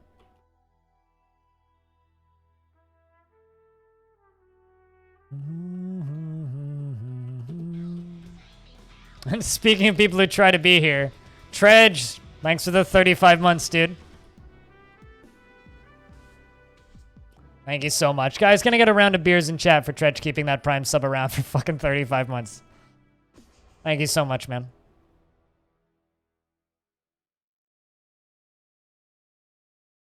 Thank you so much.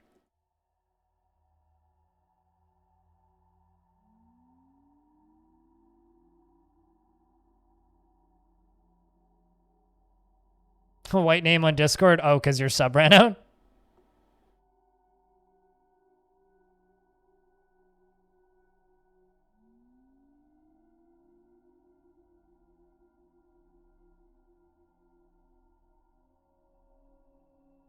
I mean, the ones that I want, realistically, Magna, the videos that I really want people to watch on YouTube, the Today in Dwarf Fortress videos, so the lore videos, like this one, the update videos, and then all the other short edited stuff I put out.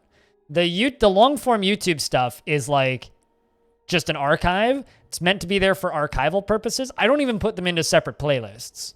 Right? They're just there for archival purposes. I don't really expect people to watch those. Don't really expect people to watch those. But the fact that people do watch them is what's keeping my channel alive.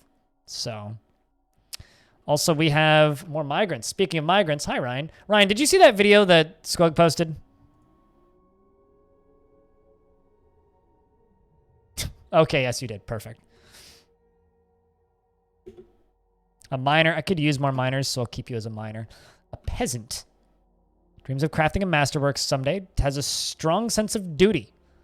Lives an orderly life, organized and neat, and is prone to hatreds, and often develops negative feelings. She feels strong urges and seeks short-term rewards, and doesn't tend to hold on to grievances.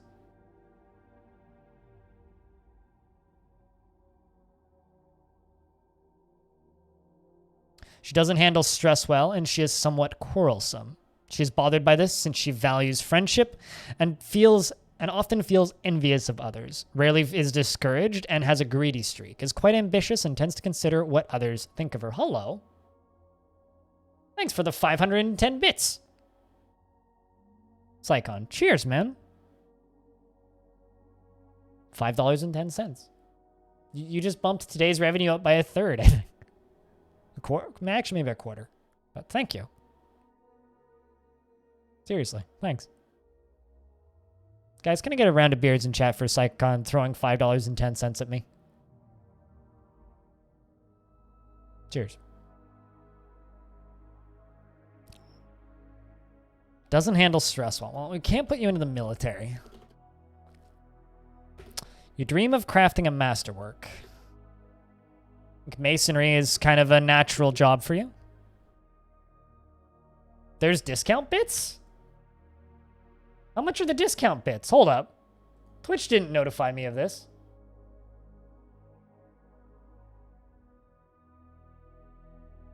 I don't get discount bits. Absolutely. Wild Trat, absolutely. It's almost twice as much. Said it was like 13% off. Huh, I wonder if that's a first purchase thing. Like if you've never bought bits before. That's a pretty good deal though. Well, because with sub revenue, you're paying for the platform too, right? So I can't say what my cut is, but I get a better split on higher tier subs.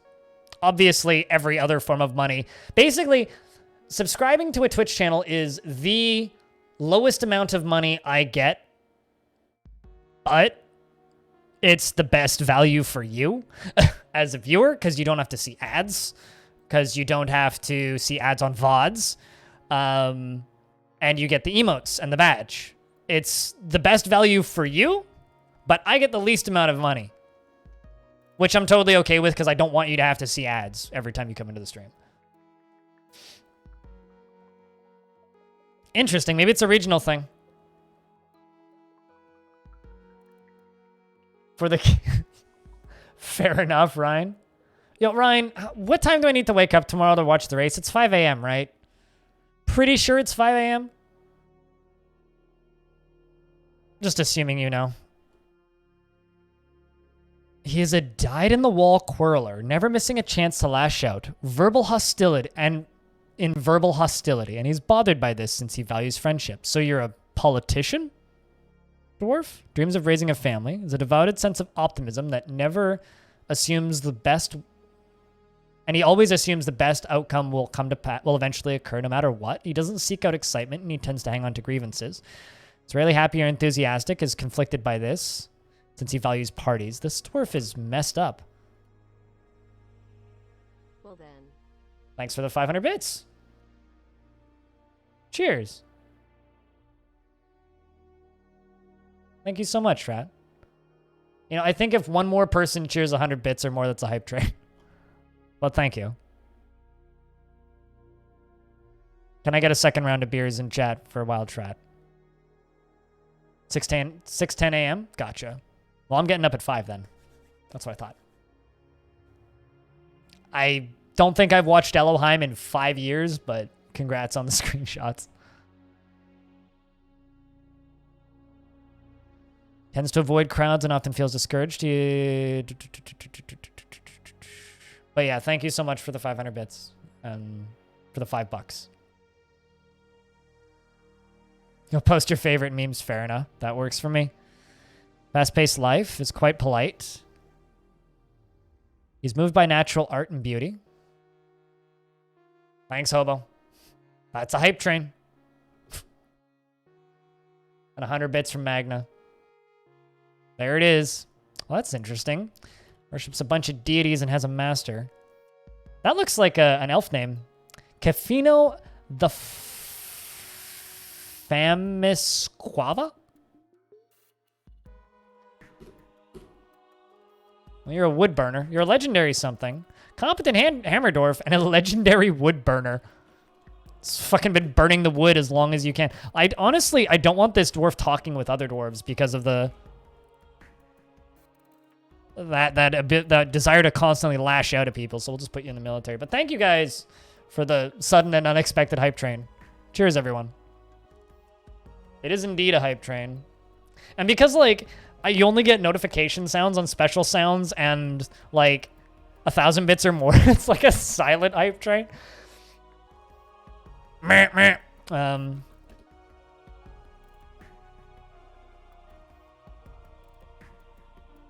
But thanks, Hobo, for the bits, and Magna as well. Rhinestone gifted a sub to Stone. Thanks, Ryan. Cheers, man. Stone, welcome back. I think that's a 3rd month. Cheers, dude. Thanks a lot, Ryan. Now Stone doesn't need to see ads. Gotta put in some extra support. Thanks, Adam Monka, for the 500 bits. Thanks for $21 in bits and the 1 sub. Cheers, guys.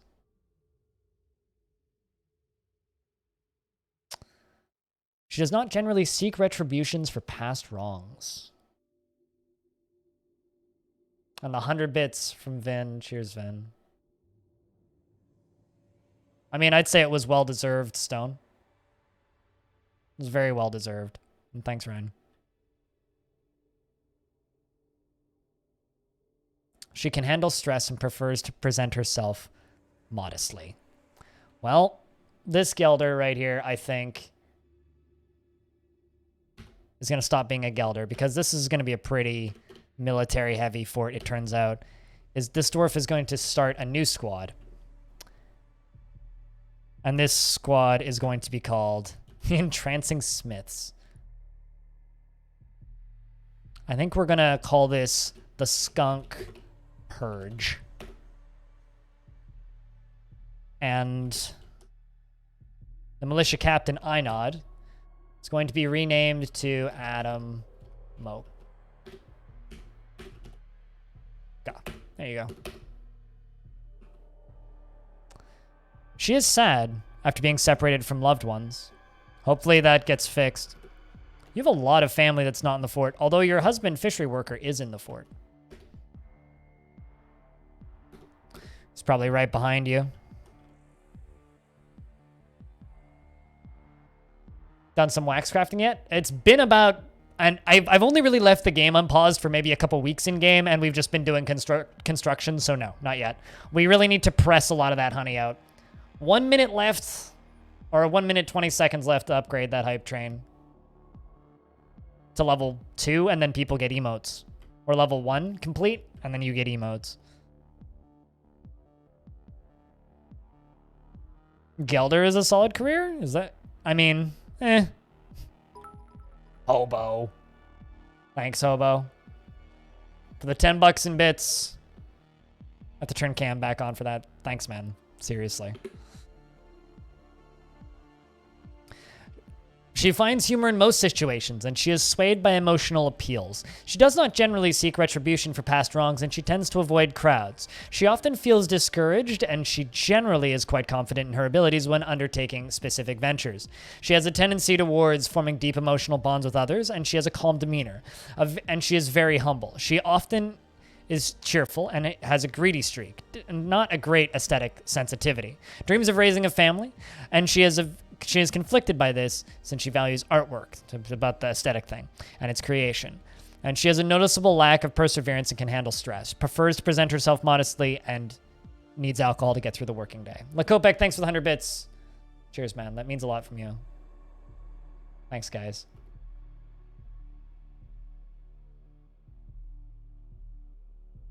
And didn't see a badge. Yeah, that's kind of the best way to do it, is to just like pick somebody out instead of letting the algorithm take the wheel. At least in my opinion, it's the best way to do it. My camera's a little dark. Hold on. Actually, you know, I could probably just turn it on automatic at this point. Yeah, basically.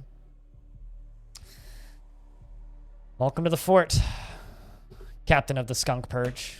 Well, not captain, but newest member of the Skunk Purge. Looks like that's your husband. Killed a troll in Menace Dubs, as is tradition. competent Marks Dwarf and shield user.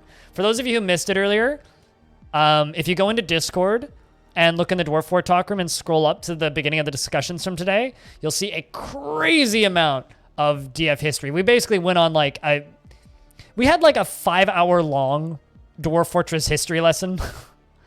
Like school was in session and we were all just doing like research, poring over books and libraries and records today and legends, and it was good. It was a good time. They're competent Marks Dwarf. Interesting. Dreams of crafting a masterwork someday, is stingy with resources and refuses to expend any extra effort. Does anybody want to be Adamoka's husband? Chat.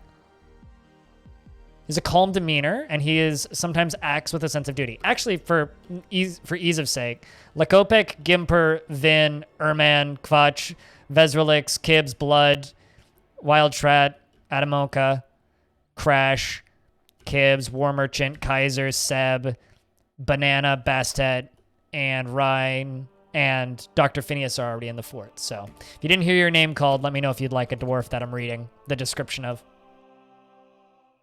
Novice wordsmith. Interesting.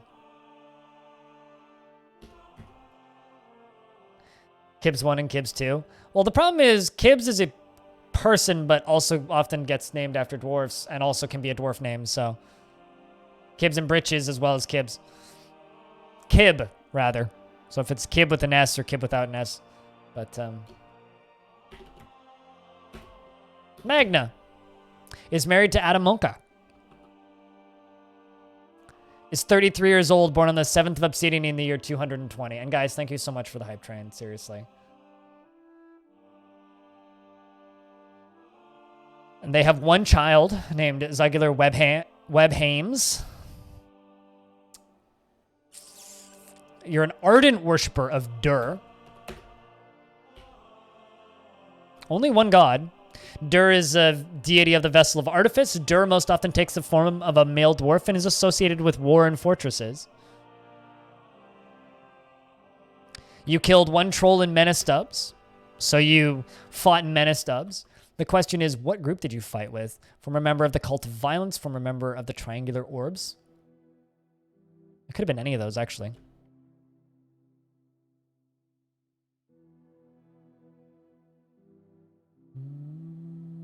"45 seconds to get more into the hype train. But honestly, I think you guys have done enough. So thank you. What are the master relationships? The master is usually like teacher, like basically a sensei. You know, it's like someone who's taught them in skills.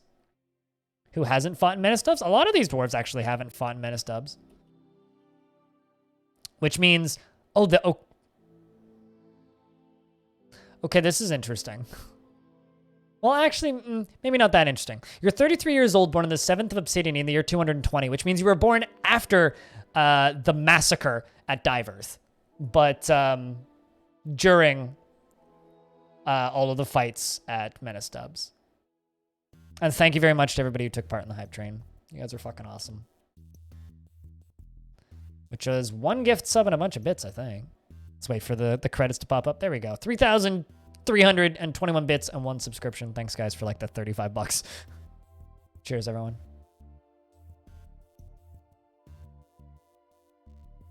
I collected an emote.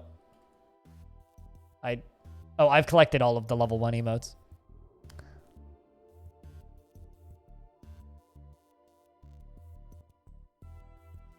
But cheers, everyone. He is stingy with resources when working on projects and refuses to expend any extra effort. Cracks easily under pressure and tends to form only tenuous emotional bonds with others. Finds helping others emotionally rewarding and is often cheerful. And he has a sense of duty and could be considered rude. He has a tendency to go it alone without considering the advice of others and has an active imagination and doesn't often experience strong cravings or urges. Generally acts with a narrow focus on the current activity. And he is not particularly interested in what others think of him. He is trusting and he does not have a great aesthetic sensitivity. He is conflicted by this since he values artwork and its creation. He is stubborn and has a greedy streak. He is grateful when others help him out and tries to return favors. He doesn't tend to hold on to grievances, and he has a tendency to consider ideas and abstractions over practical applications. Needs alcohol to get through the working day. Choo-choo indeed. This is quite the, also a trapper here. You're a competent spear dwarf. Dreams of raising a family. He's extremely confident in situations requiring his skills. If you're brave in the face of imminent danger, this dwarf is going straight in the military. Yep. You're going straight in the military. You can join the rump kickers.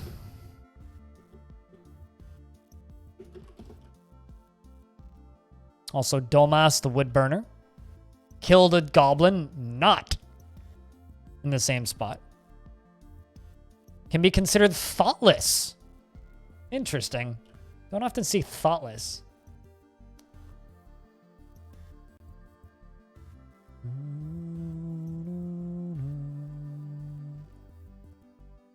Yep, because you took part in a hype train, Ryan. Is why you have that badge.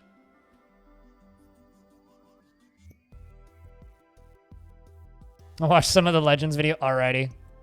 Well, we'll see you later, Adam. Thanks for hanging out. And I'll see what I can do. I'll download the DF Talk after stream and I'll poke it a bit. See if I can cut it down. Because there are some things that I think are interesting that are worth highlighting.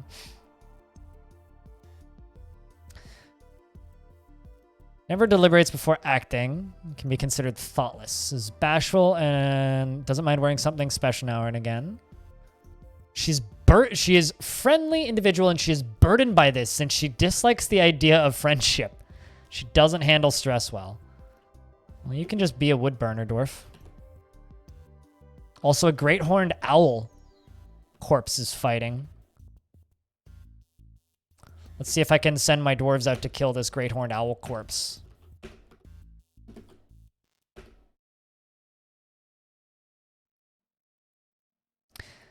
I like this dwarf. She has a profound sense of duty and obligation, though she still views loyalty as a dim light. At least in the abstract. She's rarely moved to curiosity. We've ended up with a really fucking cool world here. She has a greedy streak and she is pleased by her own appearance and talents, and she likes to take it easy, and she she does not easily fall in love and rarely develops positive sentiments.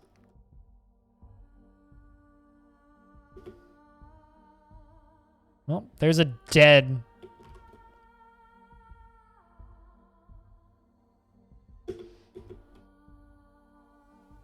There's instantly a dead owl corpse.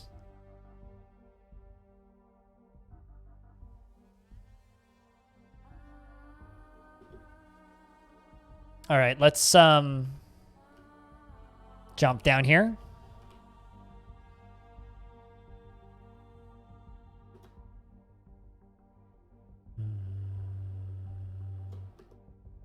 Bull calf, piglet, llama, chick. We can get animals down here immediately.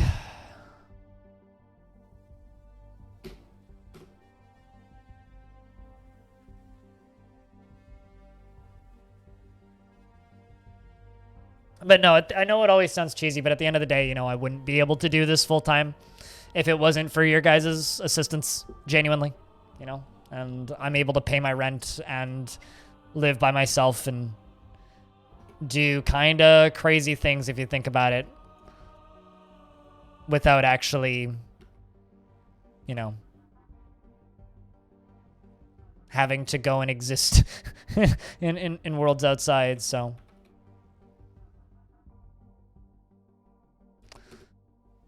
So thank you, guys. It means a lot to me. Really does. I try and not use the word appreciate because I personally think it's very empty sounding because it's super overused in the industry that I work in, but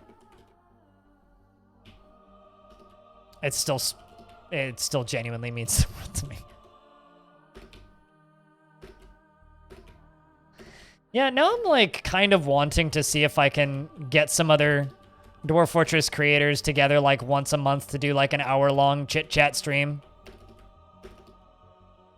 Wonder how nicely I'd need to ask some of them.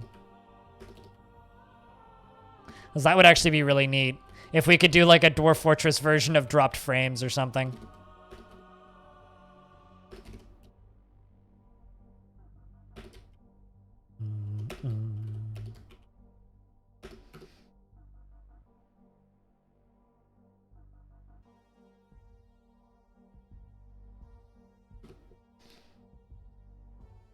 I think that would be really cool.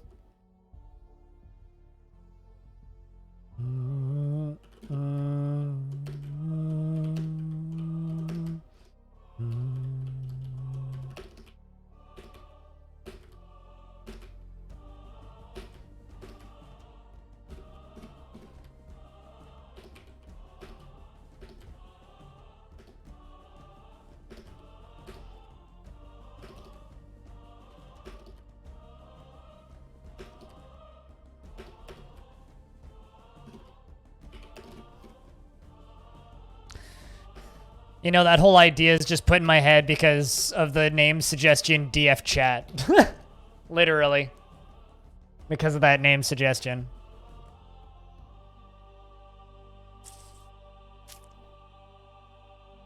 It's got the brain juices in my head flowing, and that's dangerous. Don't ever put ideas in my head, chat. It just makes me run out of the little bit of free time that I have left. Browsing the legends still happened upon the dwarf golden brown orb. Preach to the cult of violence, urging love to be shown. To the cult of violence? Hello, Bastet. How you doing? Cult of violence is a really good dwarven religion name.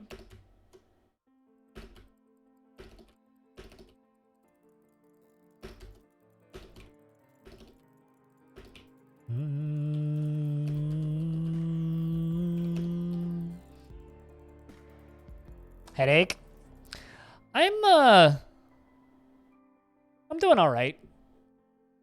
Chest pain kicked in the last 30 minutes, but you just missed a hype train, Bastet. But it's been good. Today's been good. It's been a great stream. Not the busiest of streams. A little bit lurky, but it's been a very good stream. We did basically Dwarven archaeology earlier, just like digging through the history of a world. And it was good times.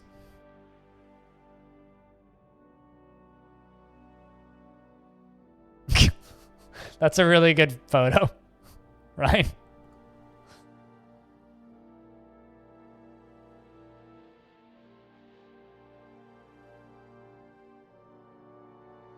You'll go to bed now? I'm glad you had a blast. We need to do that again next week.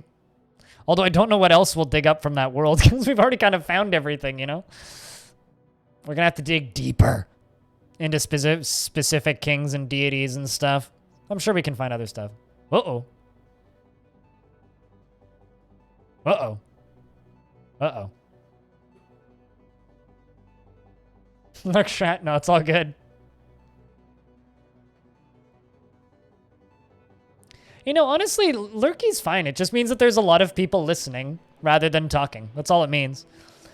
So, the were-camel, Idelshat, Espermate, has come. A very large camel, twisted into humanoid form. It is crazed for blood and flesh, and its eyes glow lime. Its dark brown hair is unkempt. You will know why you fear the night. I will know why I'm happy that I set that. Currently, it's kind of hard to see. It's right next to that blood smear on the ground from a owl that was killed. It's chasing a cat, an unnamed stray cat. It has killed it. It kicked the cat into the air and killed it. Pretty sure that's what it did. It bit the stray cat in the lower body, grabs the stray cat by the right ear leg, and throws the stray cat. Yeah, punted it up into the air. Then bites it, stray cat in the left paw, and it sails off the ark. And poor kitty. And then where a camel releases the grip, and the cat dies. It's now booking it towards the front door as dwarves run inside. It's dove down into the water. I'm going to lock these doors.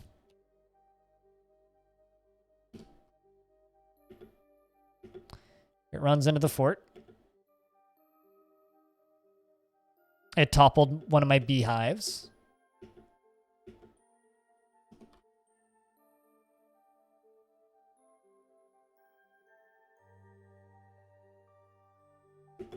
And then goes and stands by one of my doors. I'm going to station my military up in here.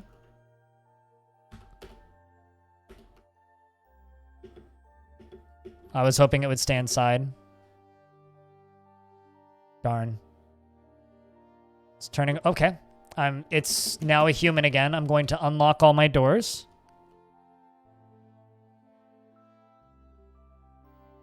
And we're going to tell them to go kill that human.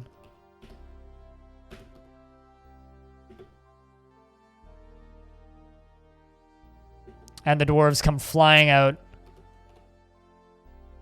And the Axe Lord Inul is fighting. Axe Lord hacks the human in the right lower leg with a copper battle axe, tearing apart the muscle and bruising the bone. An artery has been opened by the attack and many nerves have been severed. The force bends the right hip, bruising the muscle and bruising the muscle. The Axe Lord hacks the human in the right upper arm with a copper battle axe. Bamboozler, thanks for the host. The Axe Lord hacks the human in the neck with her copper battle axe, and the severed part sails off in an arc. Death. I cannot be upset by this. Gruesome wounds. This does not scare me.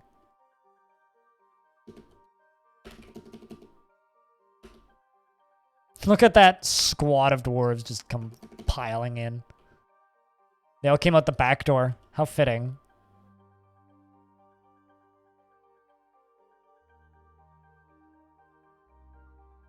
That's her second notable kill. Also, this dwarf has killed 3 dwarves in Menace Dubs, 1 cave crocodile in Crypt Abbey, 1 goblin in Menace Dubs, and 1 human in Menace Dubs. Definitely is a kill. Oh, Jesus. Did I just remove you from the military? Yeah, I put you into the wrong... I changed squads by mistake. Is horrified after experiencing trauma. I don't know if this one's a fighter, but hopefully he's a fighter.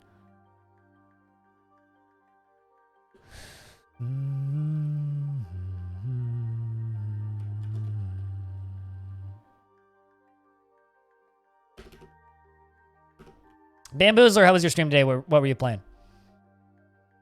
Going to go recover wounded.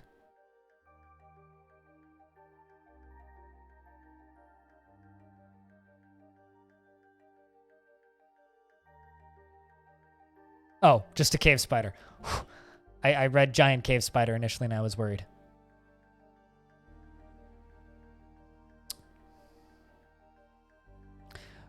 Georgian? Georgian? I'm actually not sure how to say that name. Hello, how are you doing? What is this game? This is Dwarf Fortress. One of the most important games ever made that you've probably never played. This game is to thank for the existence of Minecraft. Also, please don't lol W in my chat.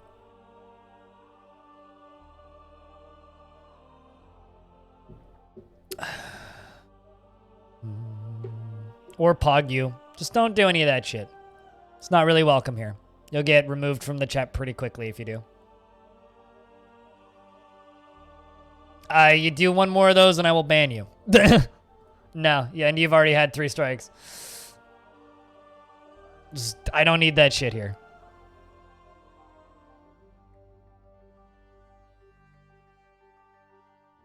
What do those mean? They're extension emotes.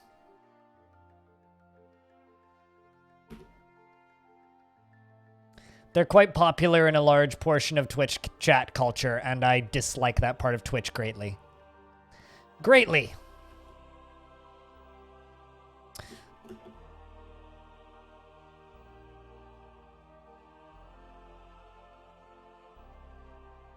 It's one of those, do those here a lot, and yeah, you can just leave.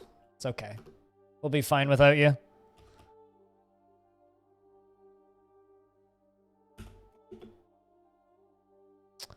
It's just not welcome.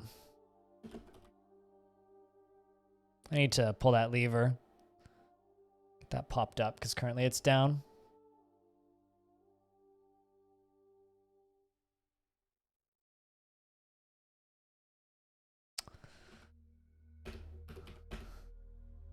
Some people have referred to my stream as a meme-free zone. I don't know if that's necessarily accurate, but it's definitely one of those, like, keep the wider Twitch culture away from me, please. You are a hobo. I agree.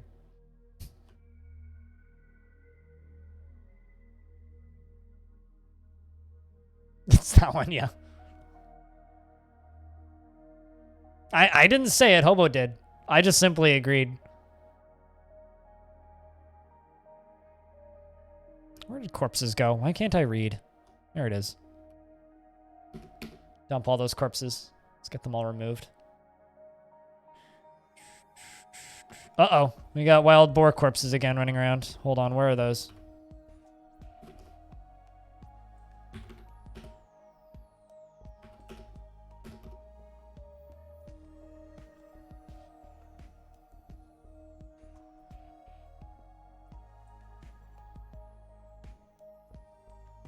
Let's lock the dwarves underground.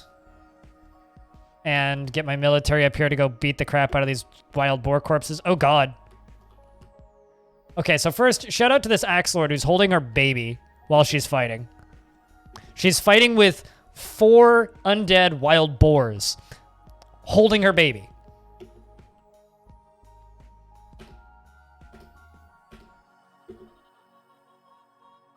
And I think single-handedly fucking winning. Axe Lord hacks the wild boar corpse in the lower body with her copper battle axe, tearing apart the muscle. Wild boar charges at the Axe Lord. They tangle together and fall over. What a mom, right? What a mom indeed. Here come the rest of the squad. Okay, where's the rest of them? There's one more wild boar corpse up here. There you are, that bee. Here come my dwarves, chasing the wild boar. And of course, Mom gets it. Look at you. What a badass, Servash. She is horrified after being attacked by the undead, but feels vengeful when joining an existing conflict. She killed 6 wild boars. 6 wild boars. I think you're already in this fort, Bastet. Hold on. You want to be the baby? But I think you might already be in the... Yeah, you are. You're already one of my militia commanders and not that one.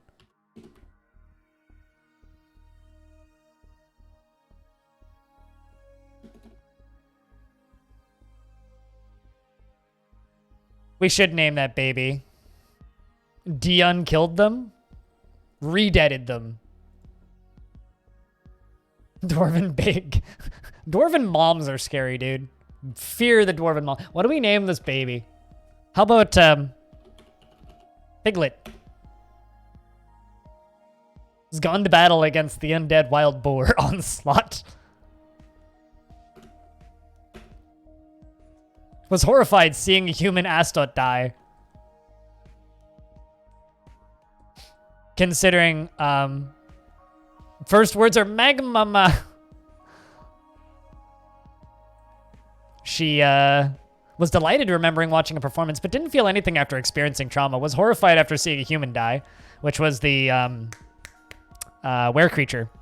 Personally finds the very idea of competition obscene. Finds the ideas of independence and foolish, somewhat foolish. She dreams of mastering a skill and is strong to strong feelings of lust. Wow. As a 8-month-old. Nefarious? I've already named her Piglet. I named her Piglet. Why Nefarious? It's not your kid to name. She personally doesn't try to get things done perfectly. She's given to flights of fancy, and she's grateful when others help her out.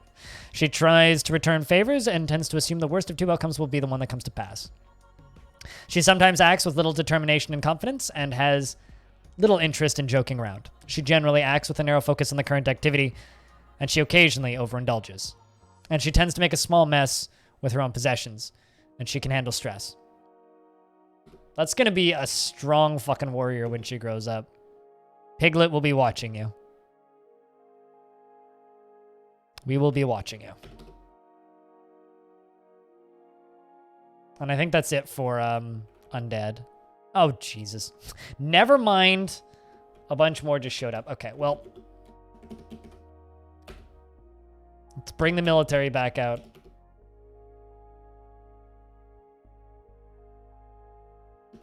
And guess who's up front? Mom carrying Piglet.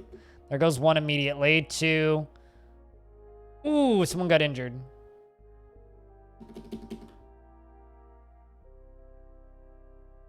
Bastet appears to have some injuries. Or nope, is just lying down, tackling one. And they all pile onto the last of them. Okay, who's injured then? Ah, nah, it's Inul, the Axe Lord, who has some injuries. Or is, again, just like lying on the ground.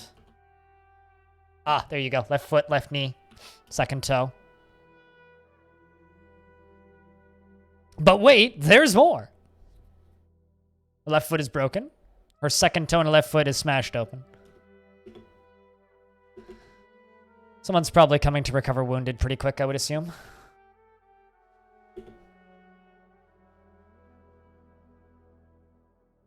Yep, we already got one. Saigon the farmer, recovering wounded. Feels tenderness after bringing somebody to rest in bed. Excellent. We'll follow him as he brings the dwarf back in.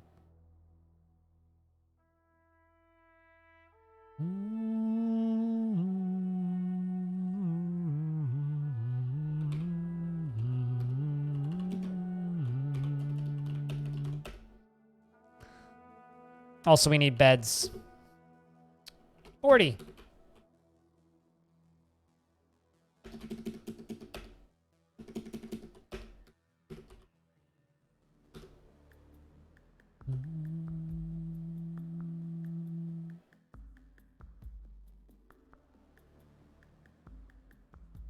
That's all wood that's being brought down to the wood stockpiles down here. Being badass while her baby gets milk. Well, I mean, she's just got her baby on her back and she's charging in with her battle axe, hacking at undead zombies to make zombies more dead.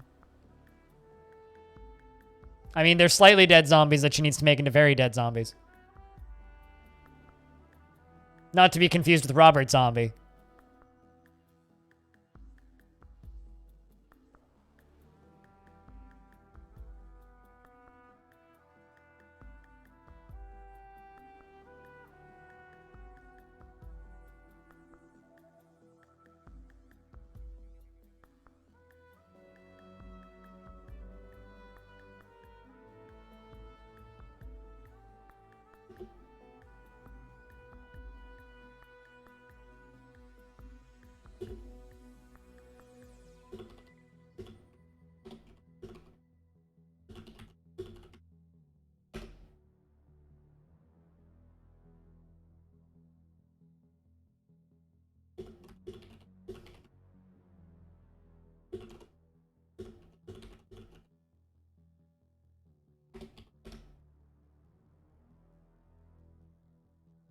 You entered a strange move and drew a goblin in paint. You never draw. The question is what kind of mood was it?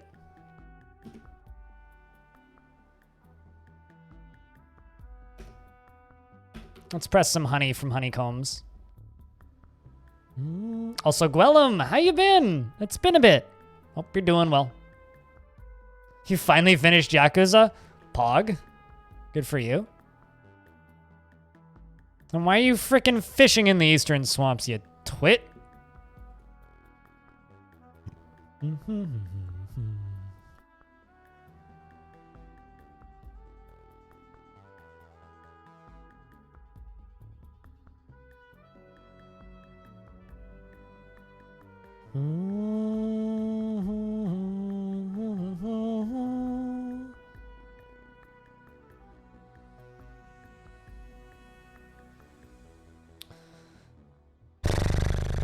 Okay, let's see. Is there more undead? Fuck!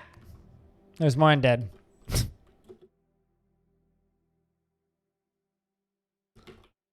Well, it's keeping my military busy, that's for sure. It's probably pretty good training, honestly.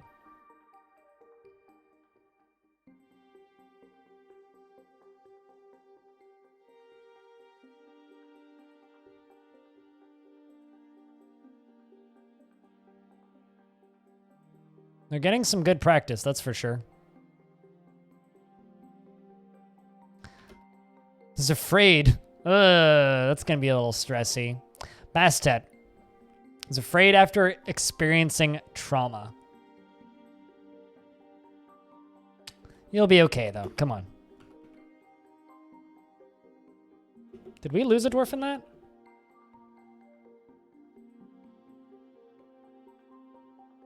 Ficod was found dead, drowned. Oh no. God damn it, Ficod, you idiot. You dumbass.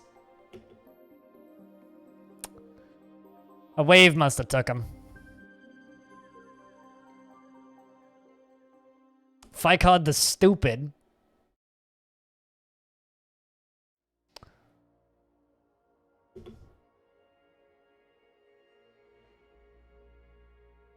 Piglet has been bitten by a cave spider.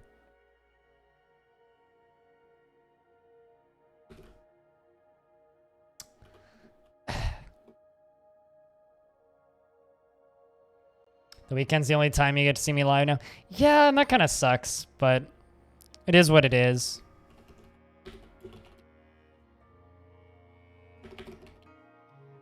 But I'm doing okay.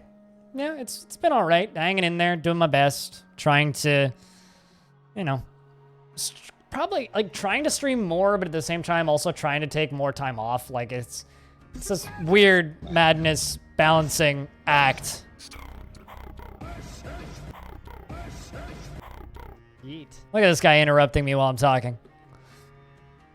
You're gonna go make yourself some din-din? You have a good din-din. We'll see you later.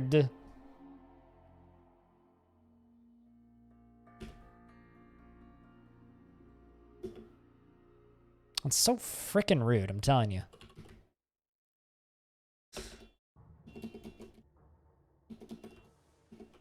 Car alarm going off. Someone pushed the wrong button.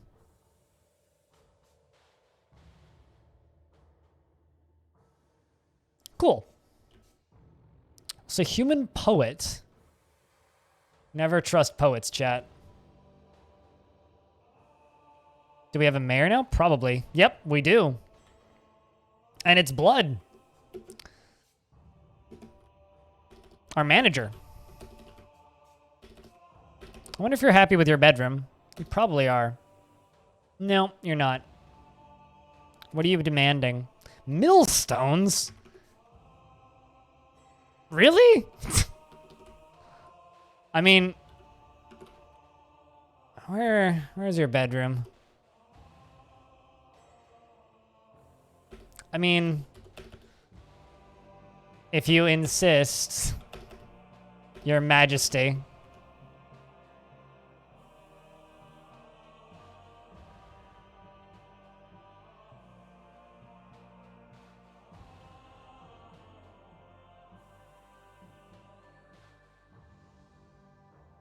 Yeah, millstones. Of all fucking things, he wants millstones.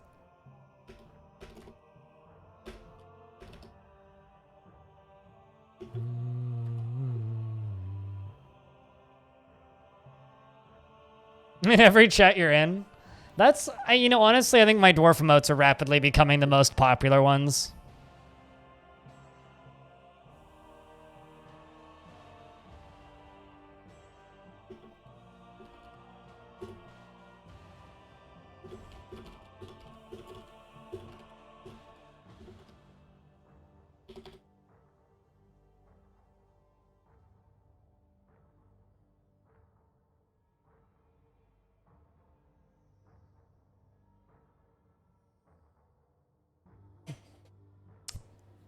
I am still a little bit partial to my skulls, though.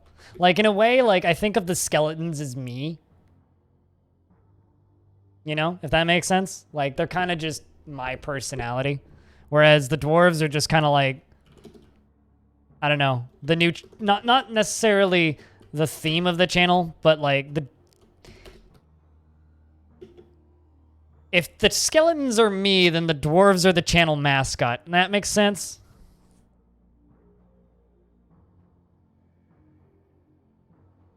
The dwarves are kind of the channel mascot when it comes to emotes.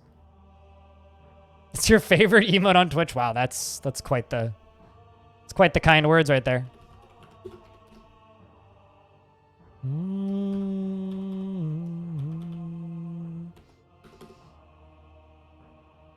It's me every night. Edward Two Beer Hands.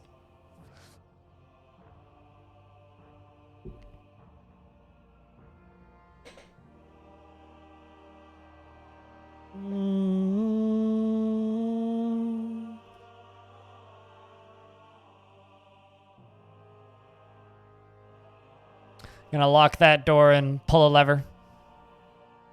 Crush some bodies. So we're up to 53 dwarves.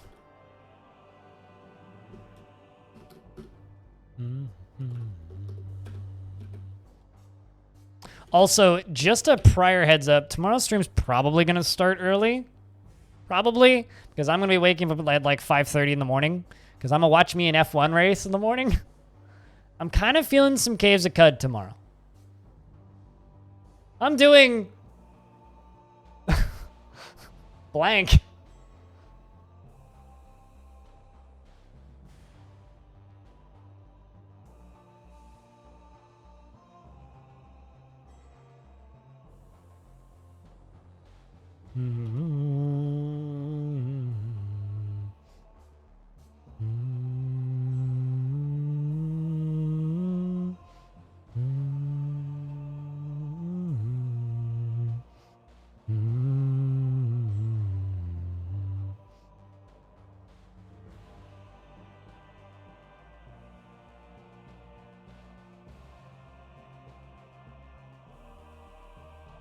No, it won't start before 5. So I will be waking up at 5 a.m. to watch an F1 race. So there's a good possibility I'll be starting roughly an hour early tomorrow.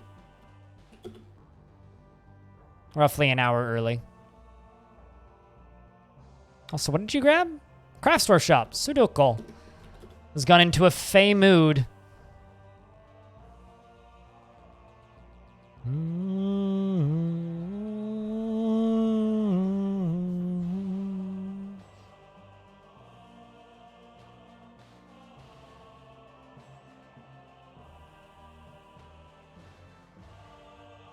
Yeah, because tomorrow's F1. 4 p.m. rather than 5. Ah, okay. Gotcha.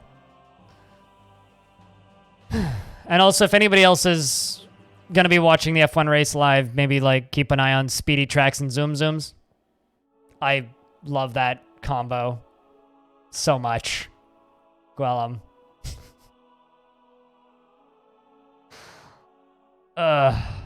You know, every now and again I see a combo that's really good, and I'm just like, I need to gift this person a sub so they can use that combo more often. The combo's so fucking good. That's like when you're having a strange mood.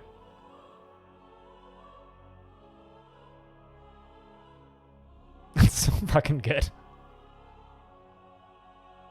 Hey, war merchants become a hammer lord. Not to be confused with a hammered lord.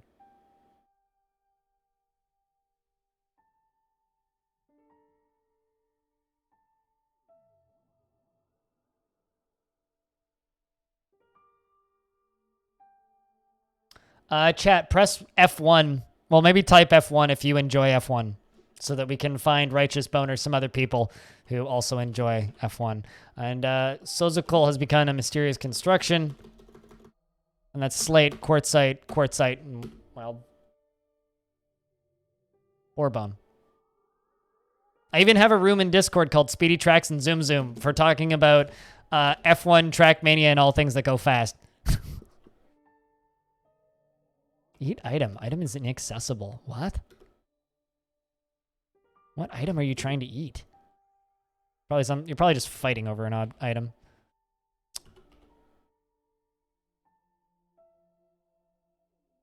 Also, I'm going to put more farm plots in the Farmers Guild. Because I think that that's kind of cool.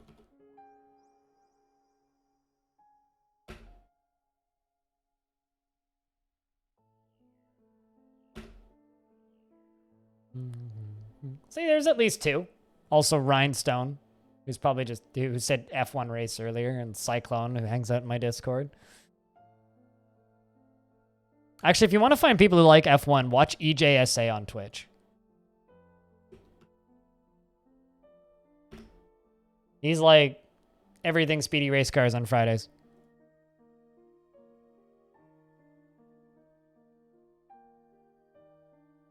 I also highly recommend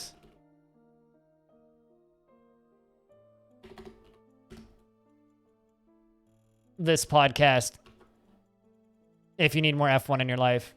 Shift F1, also known as F1.cool. They're great. All right. Sokazul Kirar Fikod, the wood burner, has created Tosalalak? It's like Tostalak, a slate ring, and offers it to the Coastal Guild. Well, we'll gladly accept.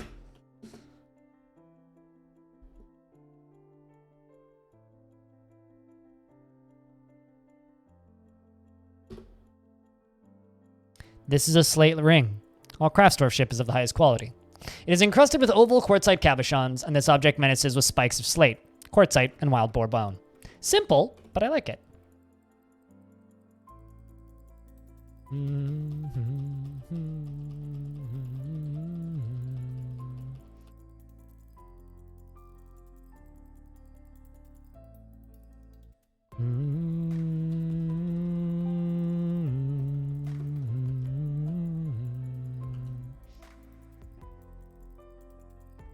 That one. It's a book.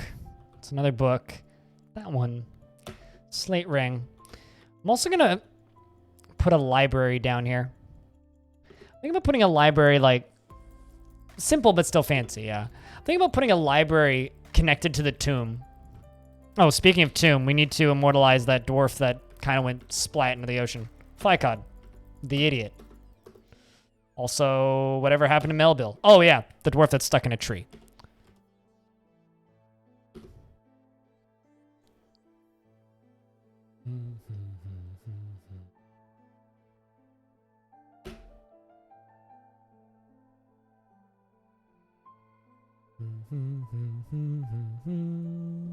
But yeah, no, I enjoy F1.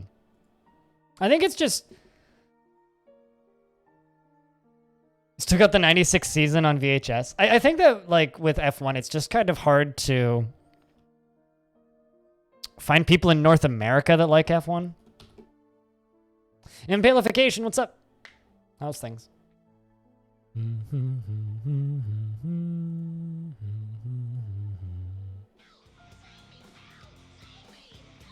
Psycon, thanks for gifting a sub to Impalification. Sub only chat. Someone needs to gift the sub to Bastet then. But thank you, Psycon, for gifting a sub to Impalification. Impalification, welcome back. Forcefully, in fact.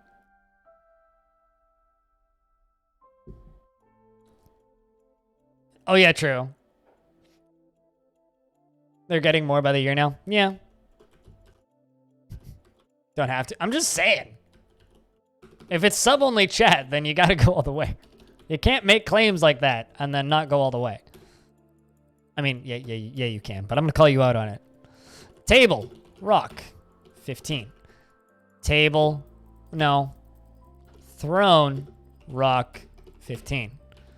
Rock type, granite, obviously.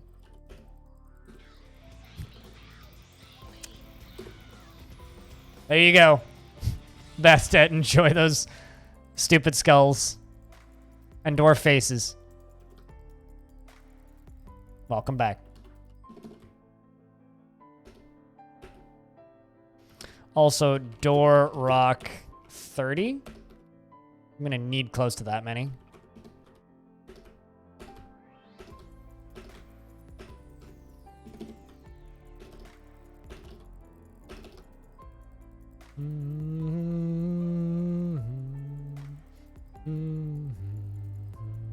Yeah, if you put them at the beginning. Guys, can I get a round of beers for the generosity from Psycon, gifting 2 subs in the chat. Cheers, guys.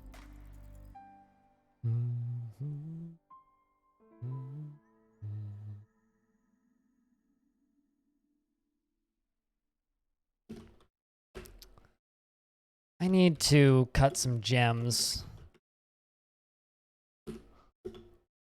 so that I can have some gem windows in here.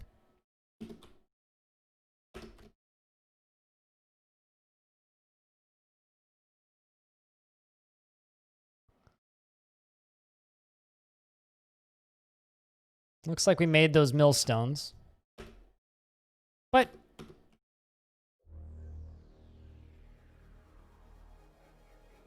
I guess you want me to make 2 more millstones? Fine.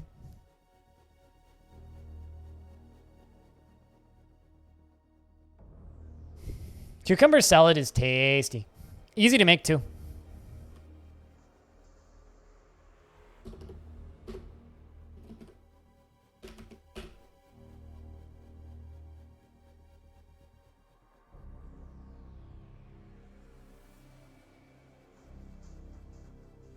You're making rock jugs, constructing tables. Somebody's got to be working on those gems.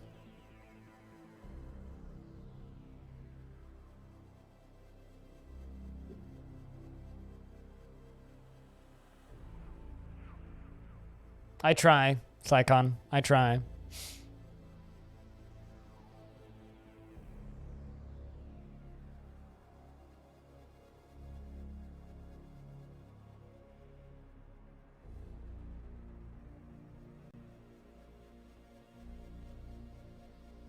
Why? Because I try? Are you suggesting that others don't? Quite certain that lots of people try to be the best streamer on the platform.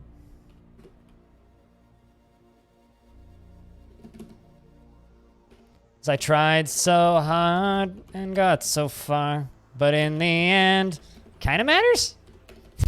Kind of? Some people like the stuff I do and whatnot.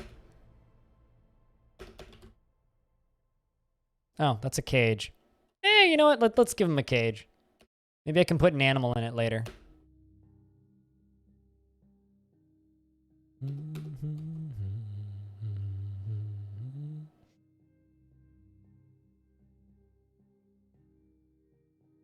I definitely do not peel the skin off the cucumbers for cucumber salad.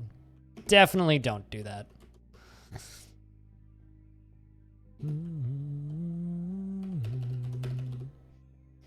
That's gonna be my mayor's office and dining room.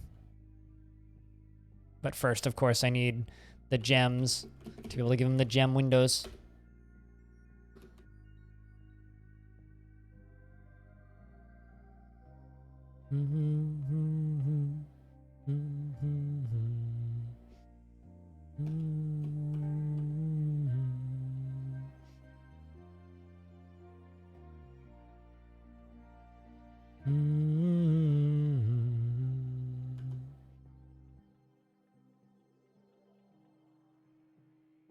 Also gonna put more stone over here in the corner. Not metal ores though, just stone.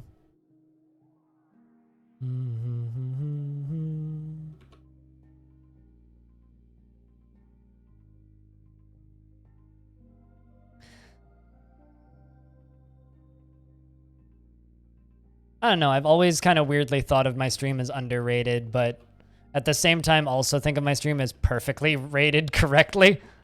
Just because I play such niche things. That's like, maybe on one hand I'm underrated, but on the same time, like I kind of do it to myself, you know? It's one of those kind of weird, I don't know which direction to go with it things. Yeah, I like the crunch of the skin on cucumber, in cucumber salad.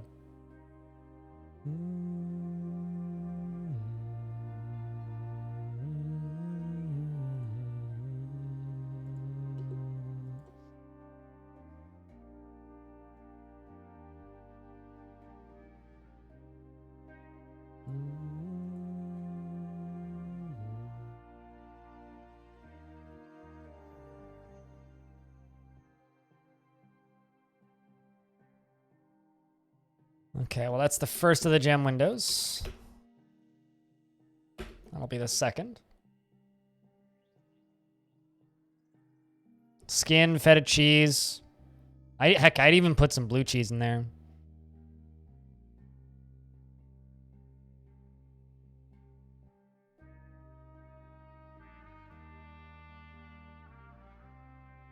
That's what it's like to be a professional. You know, honestly, if a child came up to me and said, I'm going to be a streamer, I would say don't. I'd say get a real job. But, like, genuinely, as I've said many times, I wouldn't give it up for anything.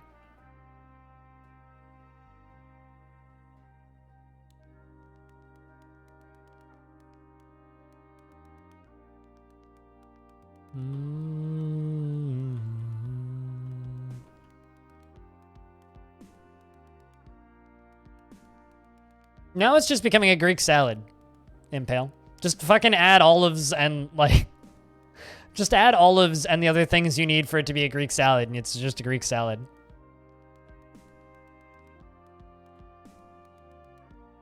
If you put too many things into a cucumber salad, it stops being a cucumber salad and just magically becomes a Greek salad. I'm not sure why I'm getting so many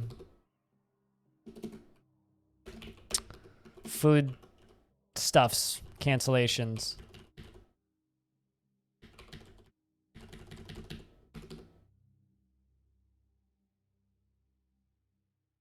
Oh, God. What?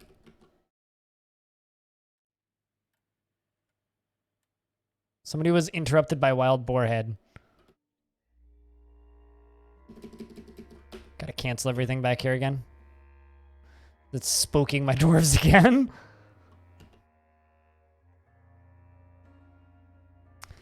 Stupid wild boar head over in the corner of the map just scaring everybody.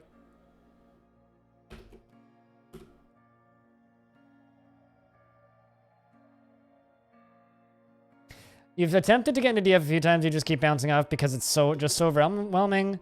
How do you parse what's on screen at any given time? You just get used to it. How do you approach a game whose learning curve is so straight up? It's not, that's a lie. That's, genuinely... Okay, Dwarf Fortress doesn't have a learning curve that's even remotely as scary as people say it is. It's all in people's heads. Most of the people that will tell you that Dwarf Fortress doesn't have a learning curve, it has a learning wall, haven't actually played the game. Most people who play the game will tell you it's not that bad. This game doesn't have a ridiculous learning curve. It has a learning curve for sure, but the learning curve is three things. It's learning what you're looking at, learning what your options are, and how to access those options. All of your options are very clearly laid out right there. It might look a little scary in that situation, but if I just hit F12 and set it to the default font, it's a lot more readable. Okay? Okay, so how long have you spent trying to learn, and how quickly were you trying to play? Because I learned to play this game more or less competently in under 15 hours. To the point where I was building forts, setting stuff up, making a military, crafting items.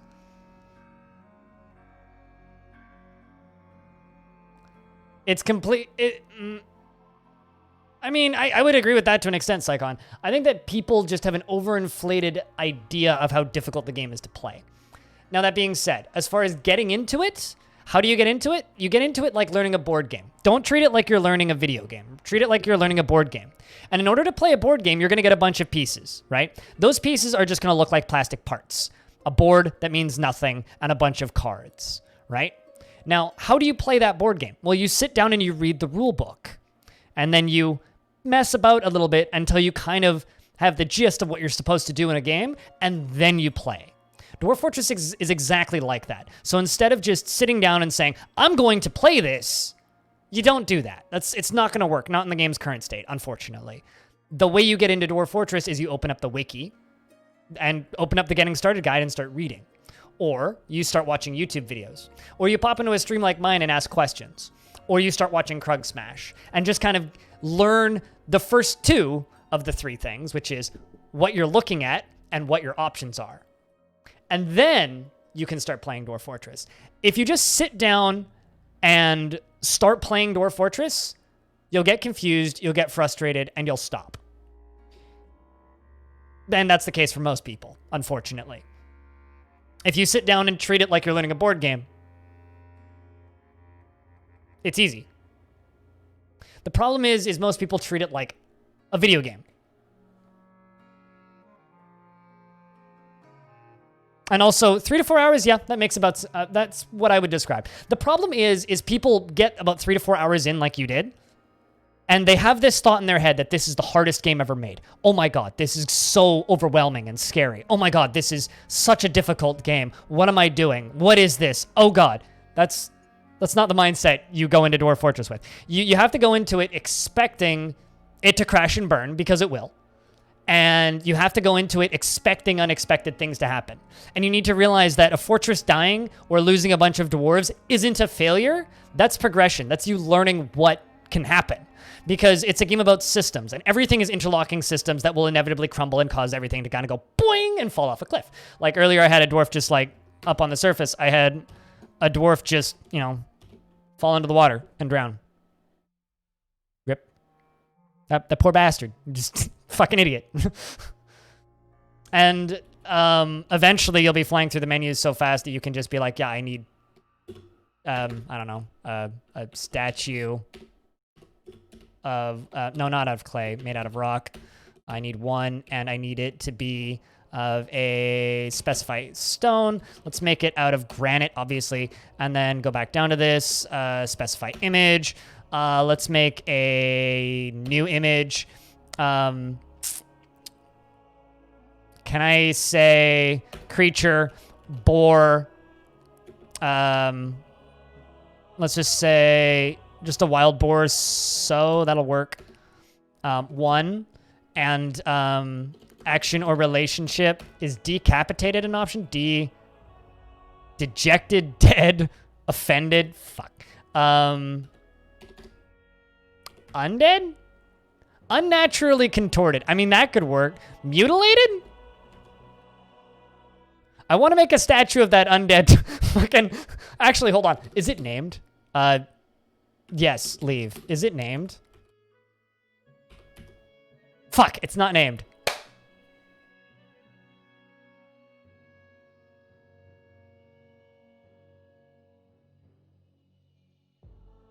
Emergent storytelling? Well, this game is like it's just walls of interlocking systems, right? And that causes a narrative to appear, right? A lot of people think of games as like what are you looking to get out of a video game? Are you looking for min-max taking over the entire world? Then stop. Don't play Dwarf Fortress because it's not a game for you. Dwarf Fortress is a game about emergent storytelling, as Wild Strat mentioned. Dwarf Fortress doesn't just give you a map, right? Like it might appear. It gives you years of history. We spent 4 hours today reading history about this world. That's it. Like, I've been streaming for almost 8 hours. I listened to my cassette deck and talked with chat for an hour and a half. And then up until, I think, 5 hours into the stream was just us reading legends. Just reading the stories that the game generates for us and building a narrative about that. We read legends about a demon called Bobot, the Dark Tragedies, a skunk monster, which was one of the only ones of its kind. An enormous noseless skunk which was twisted into humanoid form that belched and croaked and beware its deadly blood. It was associated with misery. We read about how that creature and its hordes invaded the dwarven fortress known as Dive Earth, because they breached the undead underworld, and we read about how that creature murdered about 4,800 intelligent creatures in that fortress, which happened, if I turn my camera off, right here on the map, right there. And that creature is still alive in this world. This is our little humble fort over here. Just a little humble fort of Crypt Abbey. But right over here, we know for fact that that happened in this world before we founded this fortress. Also right here, at the very unassuming Goblin Fort of Menace Dubs, 7,000 creatures have died. And many of our dwarves in this fortress right here have fought in battles there. How the hell do you figure out what those icons mean? I mean, it's easy, right? Well, first off, everything is color-coded. Like, as I said, it's just a matter of time. Like, you learn over time, right? Like, here, you'll just see... Like, I'm not even going to look at the overworld map right now. This is just the map, right? Like, where we're playing. Where you see just a bunch of gobbledygook, I see trees. I see dense grass. I see dead lettuce plants, live lettuce plants. I see some wooden logs. These are particularly avocado ones. These zeros are tree trunks. If I move up a layer, you can actually see the tops of the trees, and you can see the walls of our little fortress tower that stretches up with a big old skylight in the top. Easy is not subjective. I've taken the time to learn it.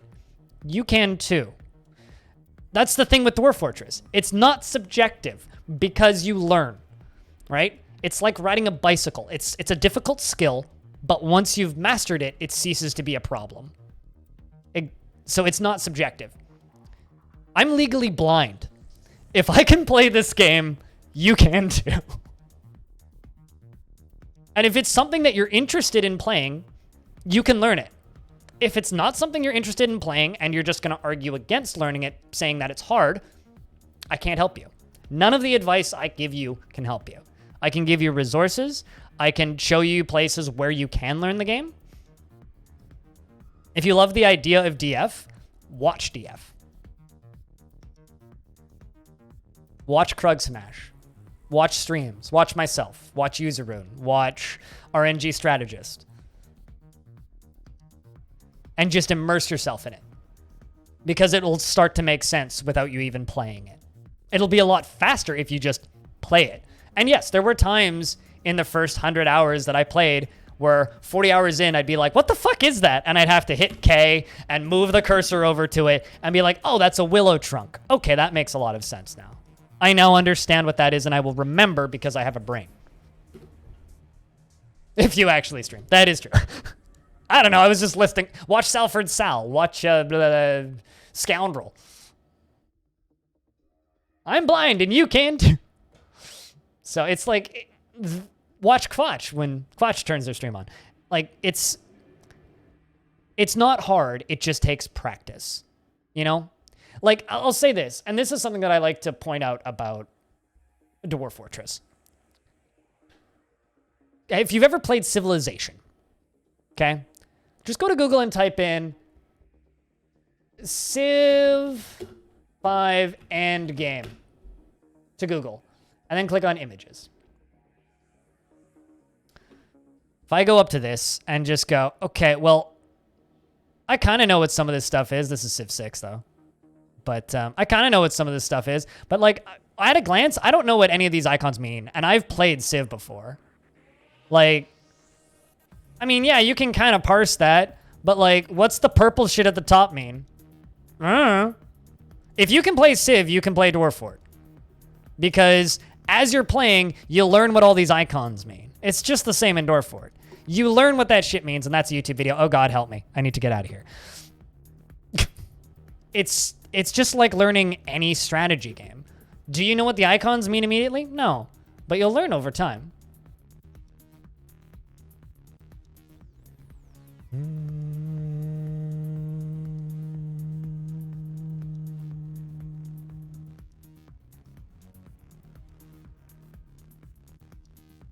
You don't need side applications. No one needs side applications. People think they do. But you don't.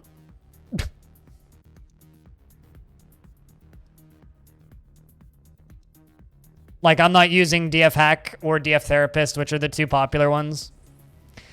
The problem with DF Therapist is it pushes me away from going into this screen and looking at the brains of dwarves and reading about what they're thinking about. because it distills this lovely description down to just a couple of numbers, which removes all of their personality and interest. Like, I have this one dwarf who I named, who's in my military, who is Banana, I think. Yeah, Banana. Proud remembering teaching wrestling, and feels satisfied after learning about dodging. Of course, in order to get to that dwarf, I went to the unit screen, found them by holding up for a few seconds, and then hit Z, and then hit Z again, and then pressed enter. Toddler needs you. Oh no! You should use them as a shield. They're quite effective. But like, without those... When using those tools, it keeps me out of that screen.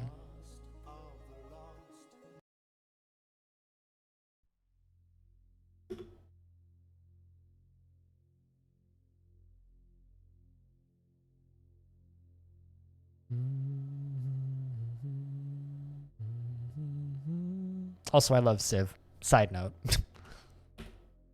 All right, so I need to make my mayor happy.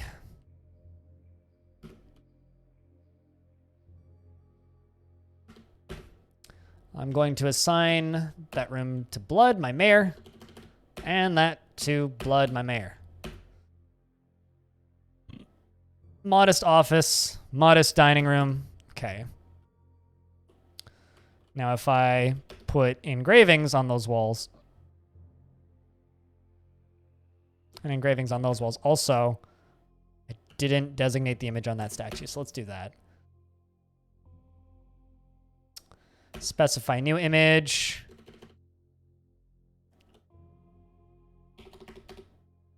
Is there any way to do like a decapitated corpse? Because decapitated doesn't seem to be a name. Beheaded? Is that a word? I'm looking for like actions.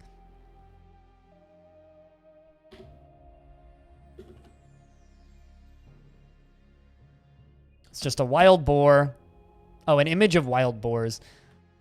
Actually, hold on. Let's see if I could do that.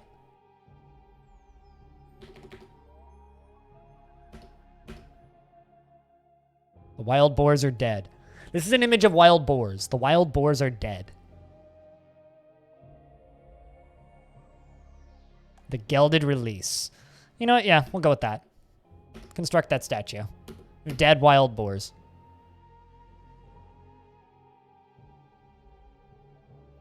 Use DF hack and your game will crash more often. Wild trap. Much more often.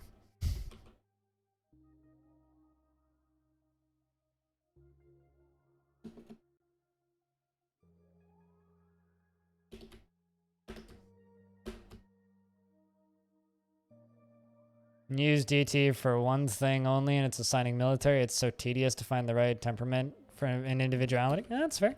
See, you find that tedious. I find that enjoyable, right? But then again, we've discussed this before. I'm a broken, crazy human being.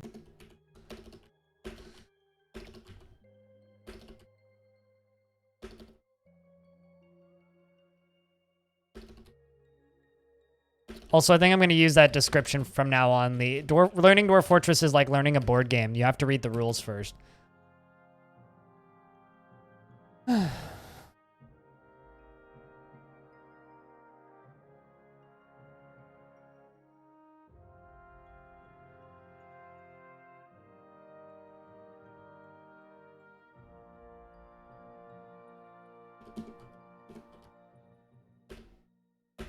There we go.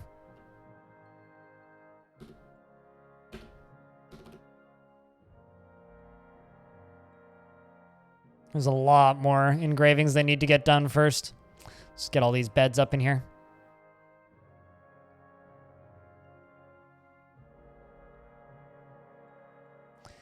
Not that this is a good way to happy a boar either. What, having dead boars? I mean, they're upset boars, that's for sure. Vezrelix has engraved the masterpiece. Excellent. I don't know. That's the one thing that's really difficult for me, is when people... Frackle! What's up? Hoot indeed. Thank you very much for the 18 months, Frackle. I'm glad that you keep that sub alive. Cheers. Hope that your streams have been good. Guys, can I get a round of beers in chat for Frackle? Yeah, but as I was saying, that's the one thing that really kind of gets me that I can't really argue against is when people tell me that they want to get into Dwarf Fortress and then just give me all these reasons why they can't get into Dwarf Fortress. It's like, do I need to convince you that you want to learn Dwarf Fortress, or do you want to convince you that you want to learn Dwarf Fortress? Like, I'd love to help you learn Dwarf Fortress, but I can't help you learn Dwarf Fortress unless you want to learn Dwarf Fortress. That make sense? Uh-oh. The enemy have come and are laying siege to the fort. The last two times I did this, they just immediately left.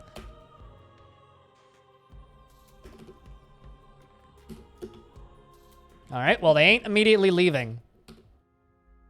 It's intelligent undead from the looks of things. There's 2 of them?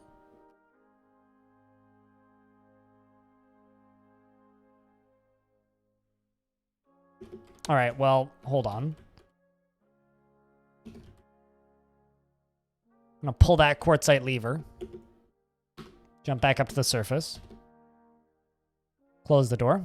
There you go. Door is shut. The back door is still open.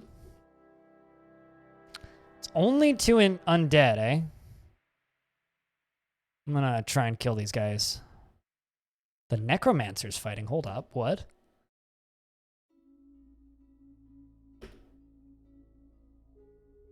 There's a necromancer on the map?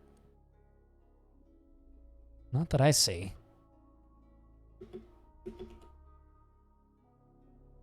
There's also 2 wild boar heads now. Okay, what are you guys armed with? Bronze 2-handed sword, chain leggings, mailed shirt, bronze helm.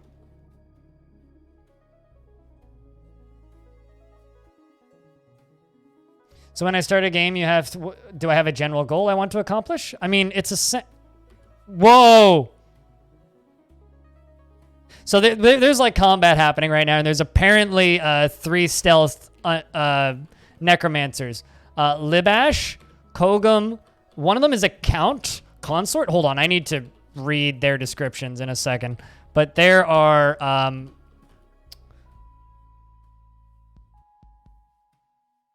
Ooh, there's an insurgency! I mean, they're not exactly strong. They're just necromancers. Now, here's the question. Is there going to be more? Let's get some combat. So that's 3 necromancers. The one in the middle is a count consort who's wearing a Kia bracelet.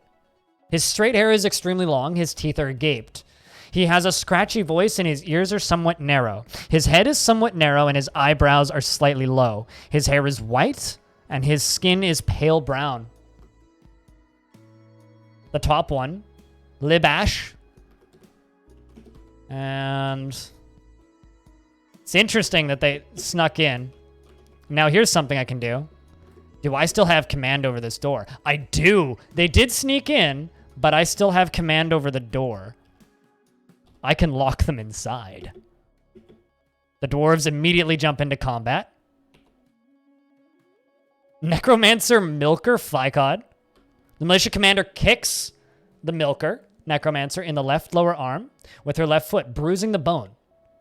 But for me, when I start out a new fort, do I have a general goal I want to accomplish? I usually just kind of go about creating a fortress, select somewhere that I want to settle, and then go based on the story that emerges. So I usually read... No, this is a tile set. This is not the default graphics. I can show you the default graphics. So this is a tile set. I'm going to go full screen for a second.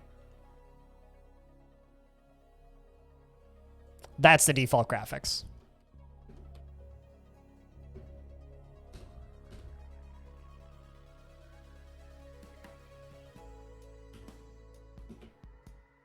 Default way better. I mean, you know, some people like it. I personally really like default. I think it looks nice. But I'm not going to make other people's look at that. Because a lot of people are oddly hostile against it.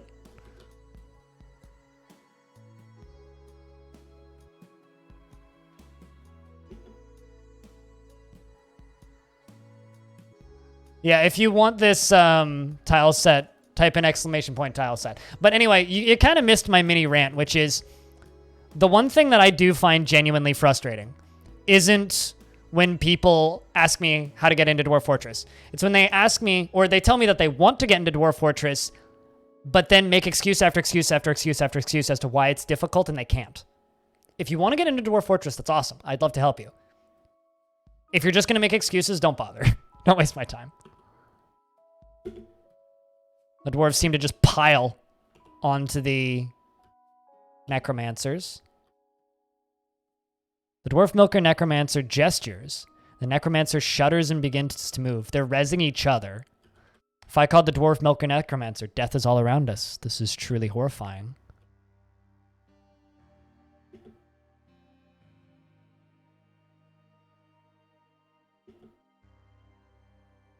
I haven't lost any dwarves yet, though.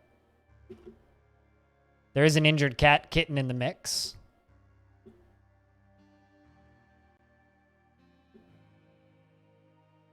The 3 necromancers are now dead.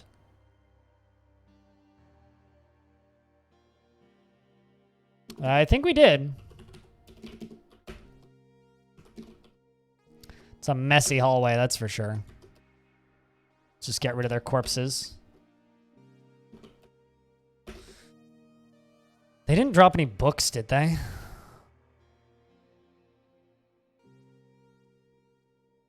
Just some hands, bunch of bracelets.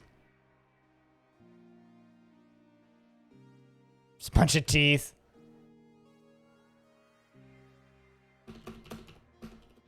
I'll take their clothing.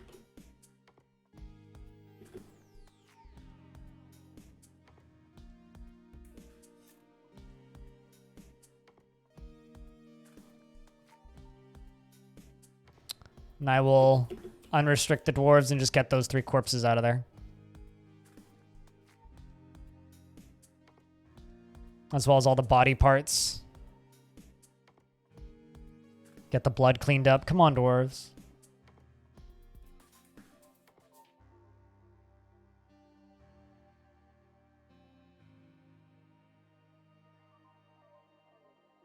Isn't looking for that kind of depth in a video game?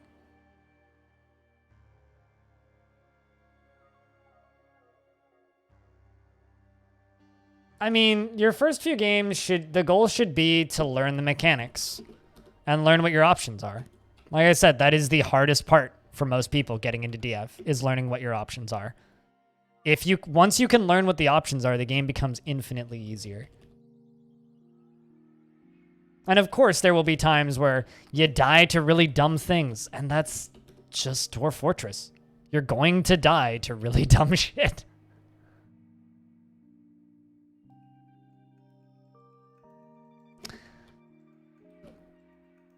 I mean, the first door should be dig a hole. The second goal should be to make a door and put it in the door of the hole. The third goal should be make bedrooms, then make a meeting room. The 5th goal should be, oh god, I have way too many dwarves. How do I feed them? Start making alcohol. But you'll get everything that you need from the Getting Started guide in the wiki. Like,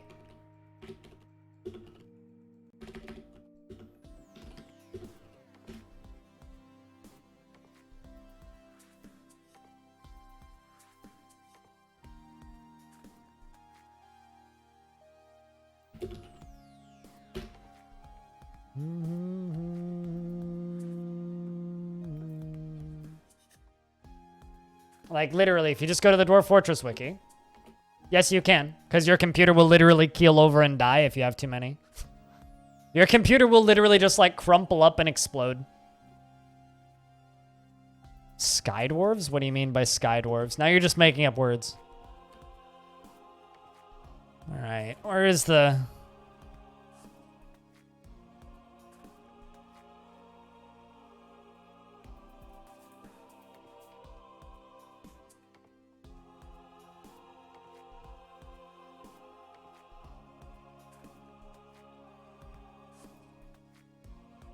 What are these? I'm worried that there's more stealth.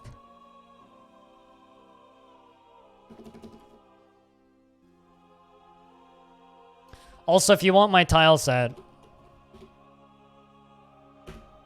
there you go. Sound out of patrol. I don't want to lose my military, though. I'm too attached to them. And these guys might just be really fucking beefy. Actually, what I should do is I should unforbid this door. And station my dwarves right here.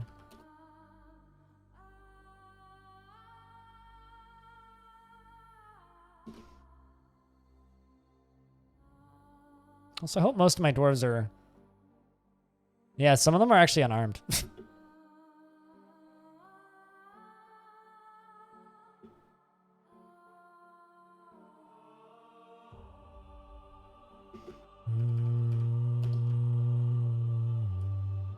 So I got 12 charcoal, 35 copper, 5 bronze, 4 steel. Okay. Steel, sword, 1. Bronze, sword, 5. Should be plenty.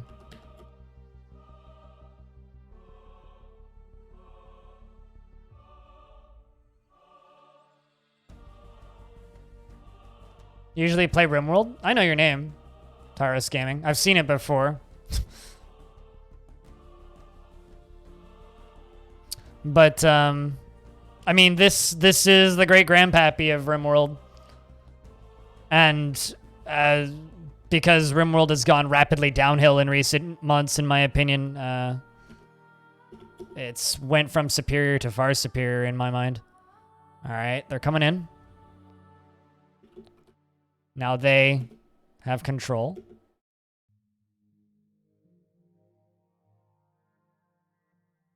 My dwarves are going to see them, and the fight begins.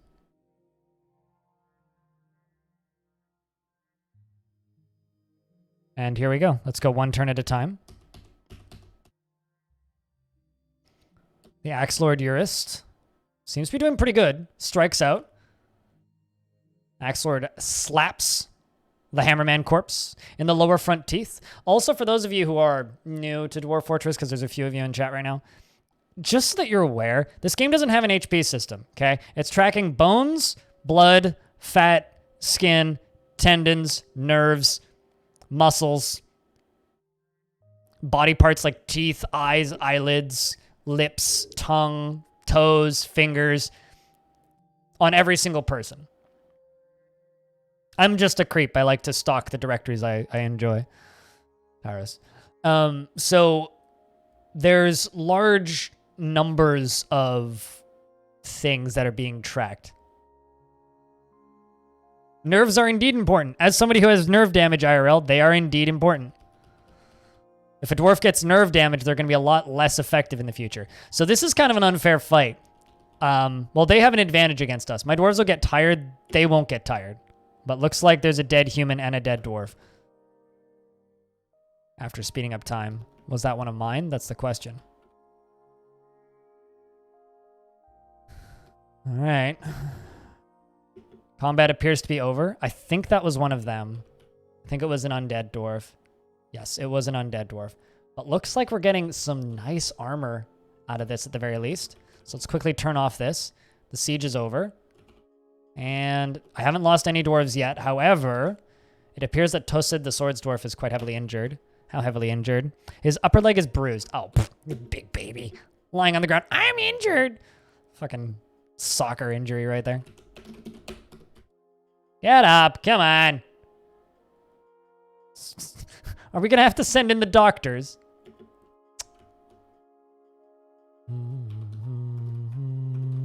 Let's open the front door. Open the blast doors. Jump up to the surface. And that'll open the drawbridge.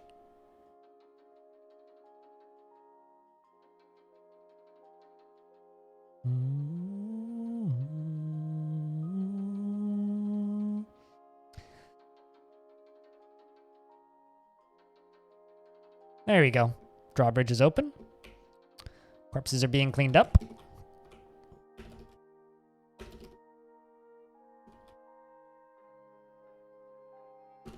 Because I would like to keep the majority of this stuff. Or at least the majority of the clothing. You can be melted down.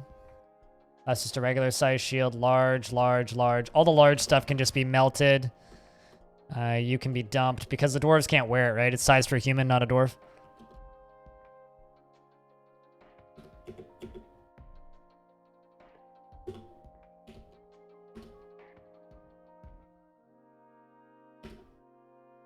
Maybe not 100. Fit 40? That sure, that'll be fine. It's a very big bruise, yeah. Big bad bruise.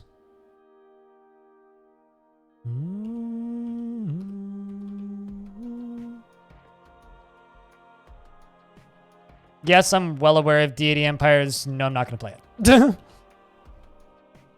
And, I love 4X games. I hate streaming 4X games. I've played Civ basically my entire life. Zero interest in streaming it.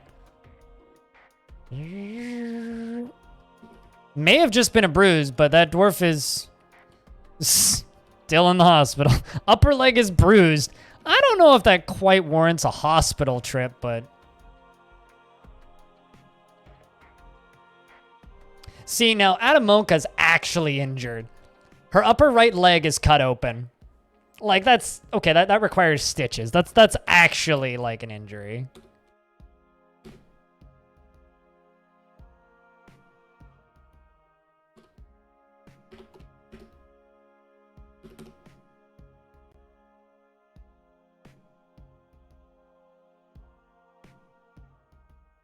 Unless, like, your entire audience is heavily into that 4X game and the streamer is very good at it, yes, they're very, very dull to watch.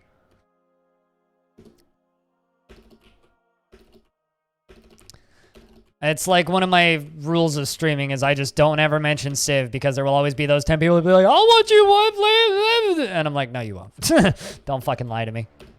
You won't watch me play Civ.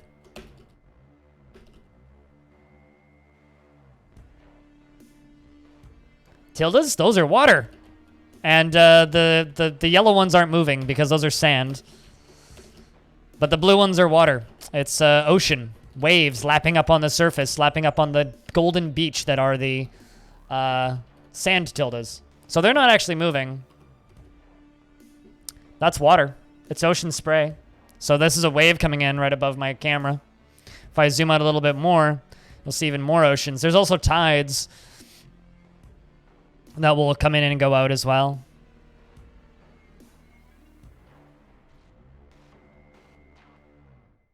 Again, nobody watches me play grand strategy games. The little white squares are fuzz. Like fuzz? Not fuzz. The little white squares are spray. So like this right here is ocean spray. Little ocean mist from slapping up onto the stones. And there's little bits of blood. So that's what the red is. That's blood that's being tracked, right? And this water goes under like 2 Z levels down. So this is actually just like the top of it, but like it's splashing up. Also, these are trees, right? Certain times of the year, they will bloom and you'll actually see fruits on them. As like, these are coffee trees. These are lime trees. These are bitter orange trees. What time of year is it? It's mid-spring. Okay, so they haven't quite flowered yet. But throughout the summer, they will actually bloom and you'll see like fruits growing on them. They'll change color. And then at the end of the year, all of the fruits will fall around them. Like down here, you can see coffee cherries, which are like the little fruits that fall off of the trees. They're probably mostly rotten though. There's potato plants up there, and like all these different colors down here are actually like fruits that have grown on the trees and then fallen off of the trees.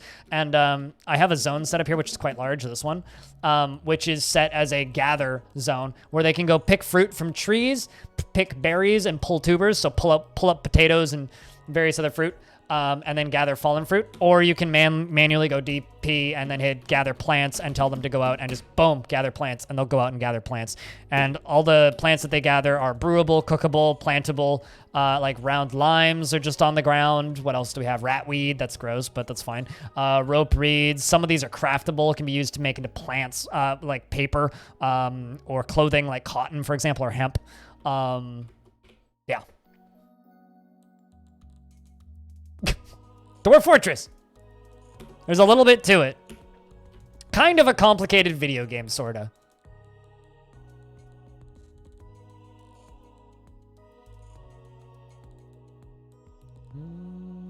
You're building near the ocean? Yep. We're building near the ocean. Although, don't let this cutesy little biome deceive you, because half of this area is evil. The only real giveaway is occasionally there will be spider's webs. If you have keen eyes, you'll notice down here, there's a few little things up here. Brown recluse spider silk. And occasionally phantom spider silk. Don't mind the undead dwarf head up there. Or not dwarf head, boar head right there. Wild boar sow head. Yeah, there's more brown recluse spider silk up here. But occasionally you'll see phantom spiders up here. This is an evil biome. It's haunted. Anything that dies on that side of the map will later, assuming it's not mangled beyond recognition, will later reanimate itself as a zombie and will come and fucking kill me. We've had zombie giraffes, zombie holy fucking elf dancers, zombie hippopotamuses. Apparently also there is Ricote Refatio. Whoa.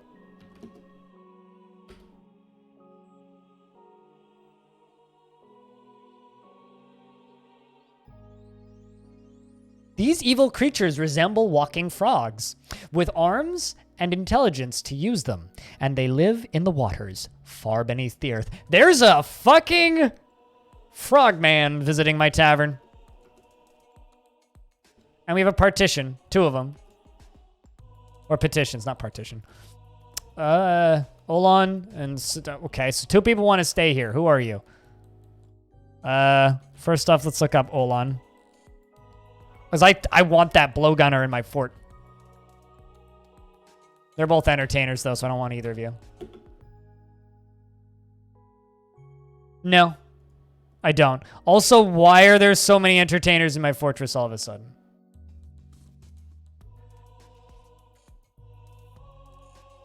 The statues of Locum. Locum. What are you?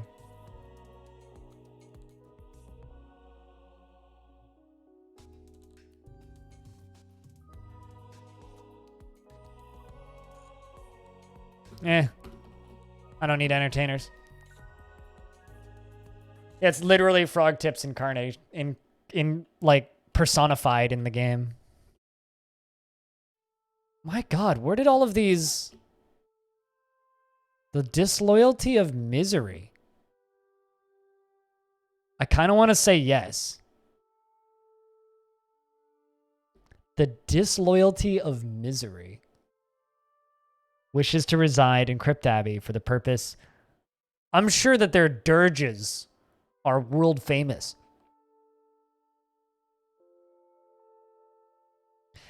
So, for lore reasons, we know that that skunk demon... That skunk demon. That's all I'm going to say. That skunk demon was, like, known for misery, right? So that would logically state that these guys are disloyal to the skunk demon that killed 5,000 people. So if that's the case, you know, the one. I can't remember its name now because I'm blanking because I do that.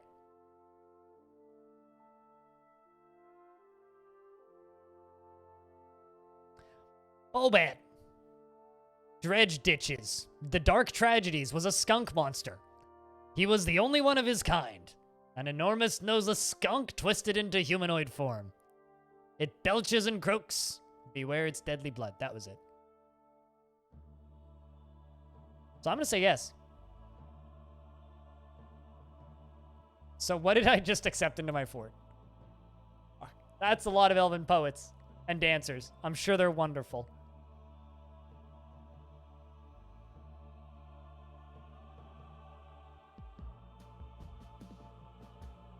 We just like... So 2 goblin poets. 2 goblin poets. 2 elf poets. A goblin poet. Bosa the Lord Consort.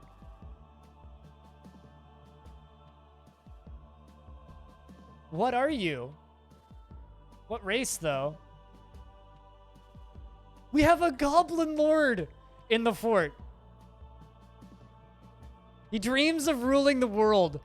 He personally values leisure time and sees competition as wasteful and silly. He's an optimist. He's very comfortable around those that are different from himself. Does not generally respond to emotional appeals, and he has strong cravings and seeks short-term rewards. Good night, Wild Trad. He tries to do things correctly each time, and he is quick to anger. He does not go out of his way to help others. He has a tendency towards forming deep emotional bonds with others, and does not often feel envious of others.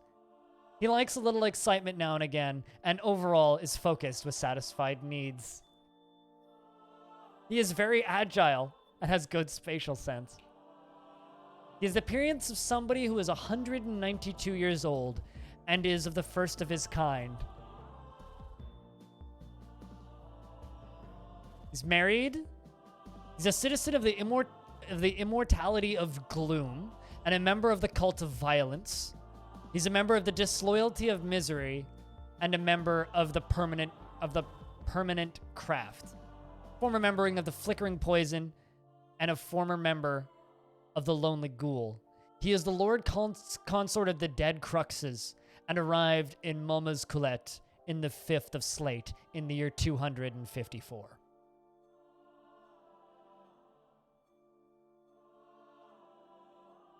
Also, there's an Amphibian man in my fort. I can't believe that no one is, like, screaming heresy at me for just accepting, like, what? 1, 2, fucking 3, 4, 5, 6, 7, 8, 9 elves into the fort.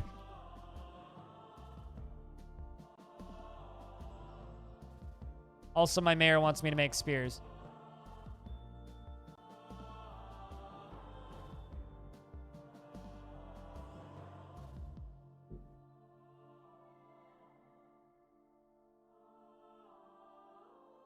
We have a goblin lord consort in the fort.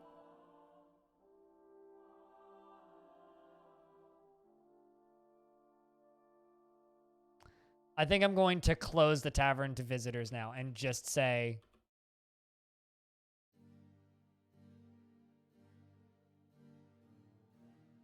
only people that are spending time here.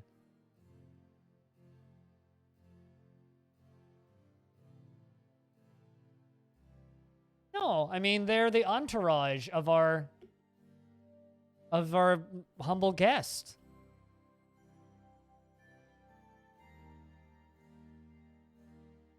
I mean, let's read their descriptions.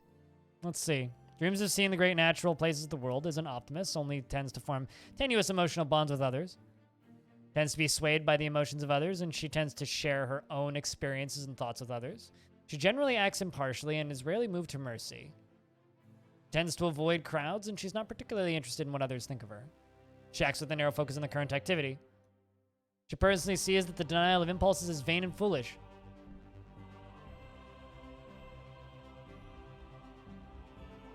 I told it the best joke today on Twitch. Everyone is streaming the PS4 Ghosts. Okay. Ghosts of Tsushima, yes.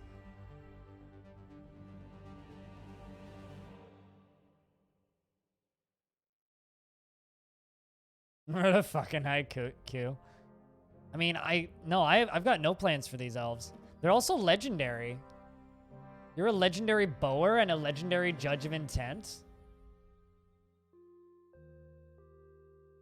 This one's a legendary intimidator and a legendary poet. Like, we just got some fucking 5-star entertainment in this fortress. Legendary weaver.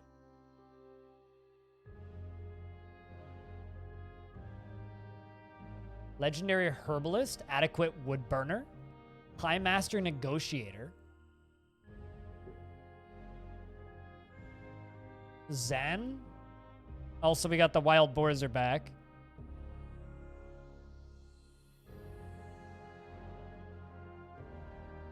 Dwarven bard? Nah, sorry, we're all full.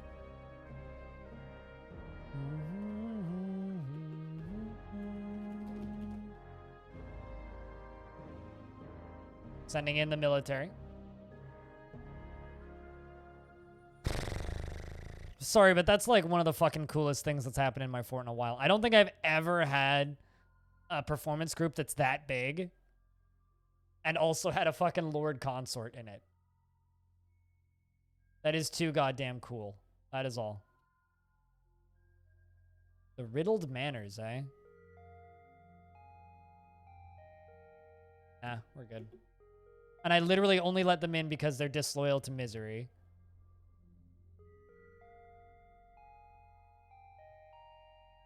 Oh no, Melville the Butcher has been found. Oh, we finally fucking found him dead. They didn't know that he was up there. Well, now they do. A dwarf that was scared up a tree, obviously.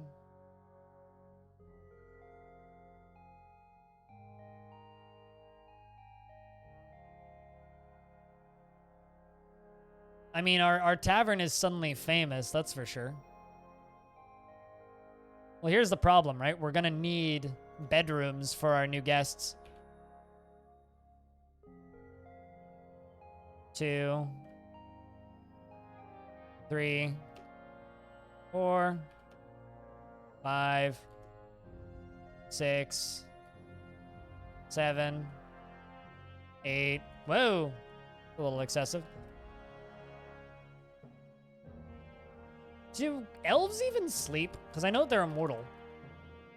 And do goblins sleep? I don't actually think I've ever looked into that.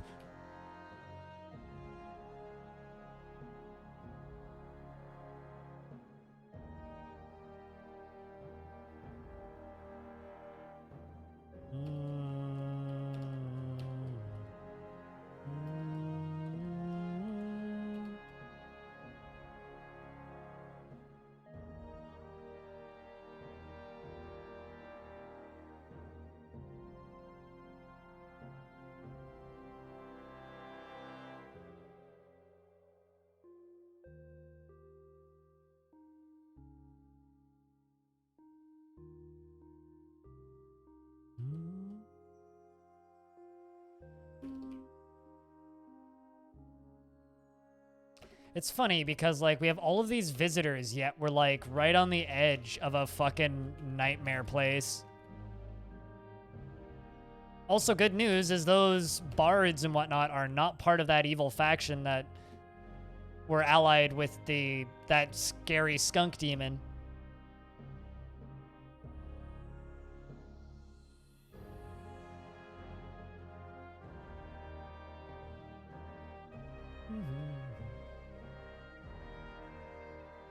Be fully rested?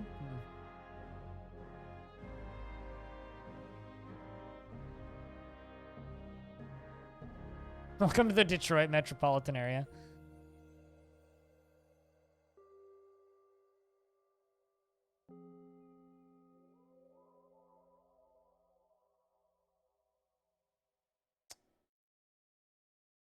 What, just like demons and shit everywhere?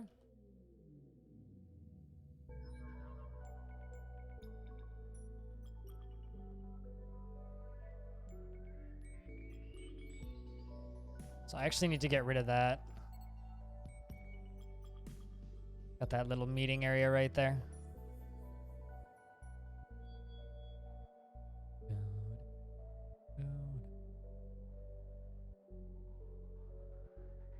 I wonder what we're drinking in this fort.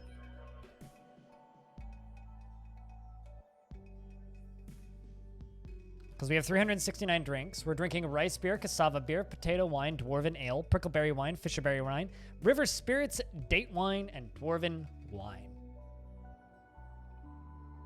I wonder what our meals consist of. What our menu looks like. Prepared dog brains stew. Prepared pig lung stew. Chopped dog liver stew. Prepared rhinoceros intestine stew. Dog sweetbread stew, alfalfa stew, alfalfa stew, alfalfa stew, prickleberry stew, lesser yam plant stew, and dog tallow stew. Yeah, we are a bunch of winos, yeah. Man. All right, well, it's fucking 5:45. I want to do some editing tonight. I got a lot of stuff to work on from today. So I think I'm actually going to call it on the day today.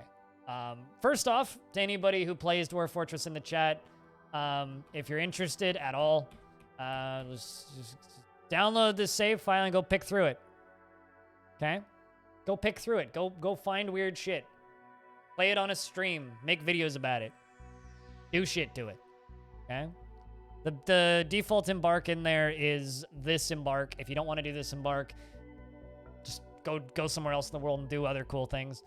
I'm going to upload a second one later tonight after I make dinner and eat dinner.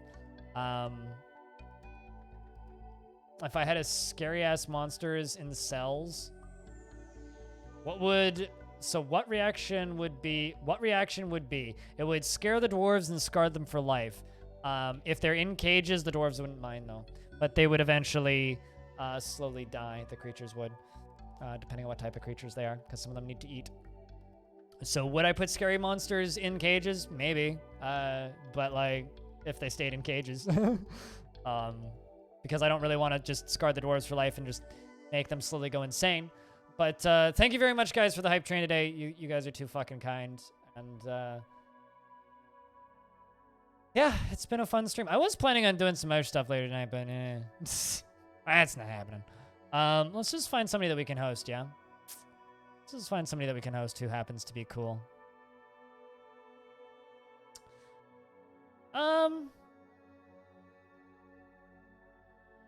So I'm going to do this. I'm going to kind of do a two-part thing. I'm not going to host a DF stream because I'd like to host Hobo. Hobo's my moderator. He's playing Just Cause. If you guys want to just watch DF, go watch RNG, okay?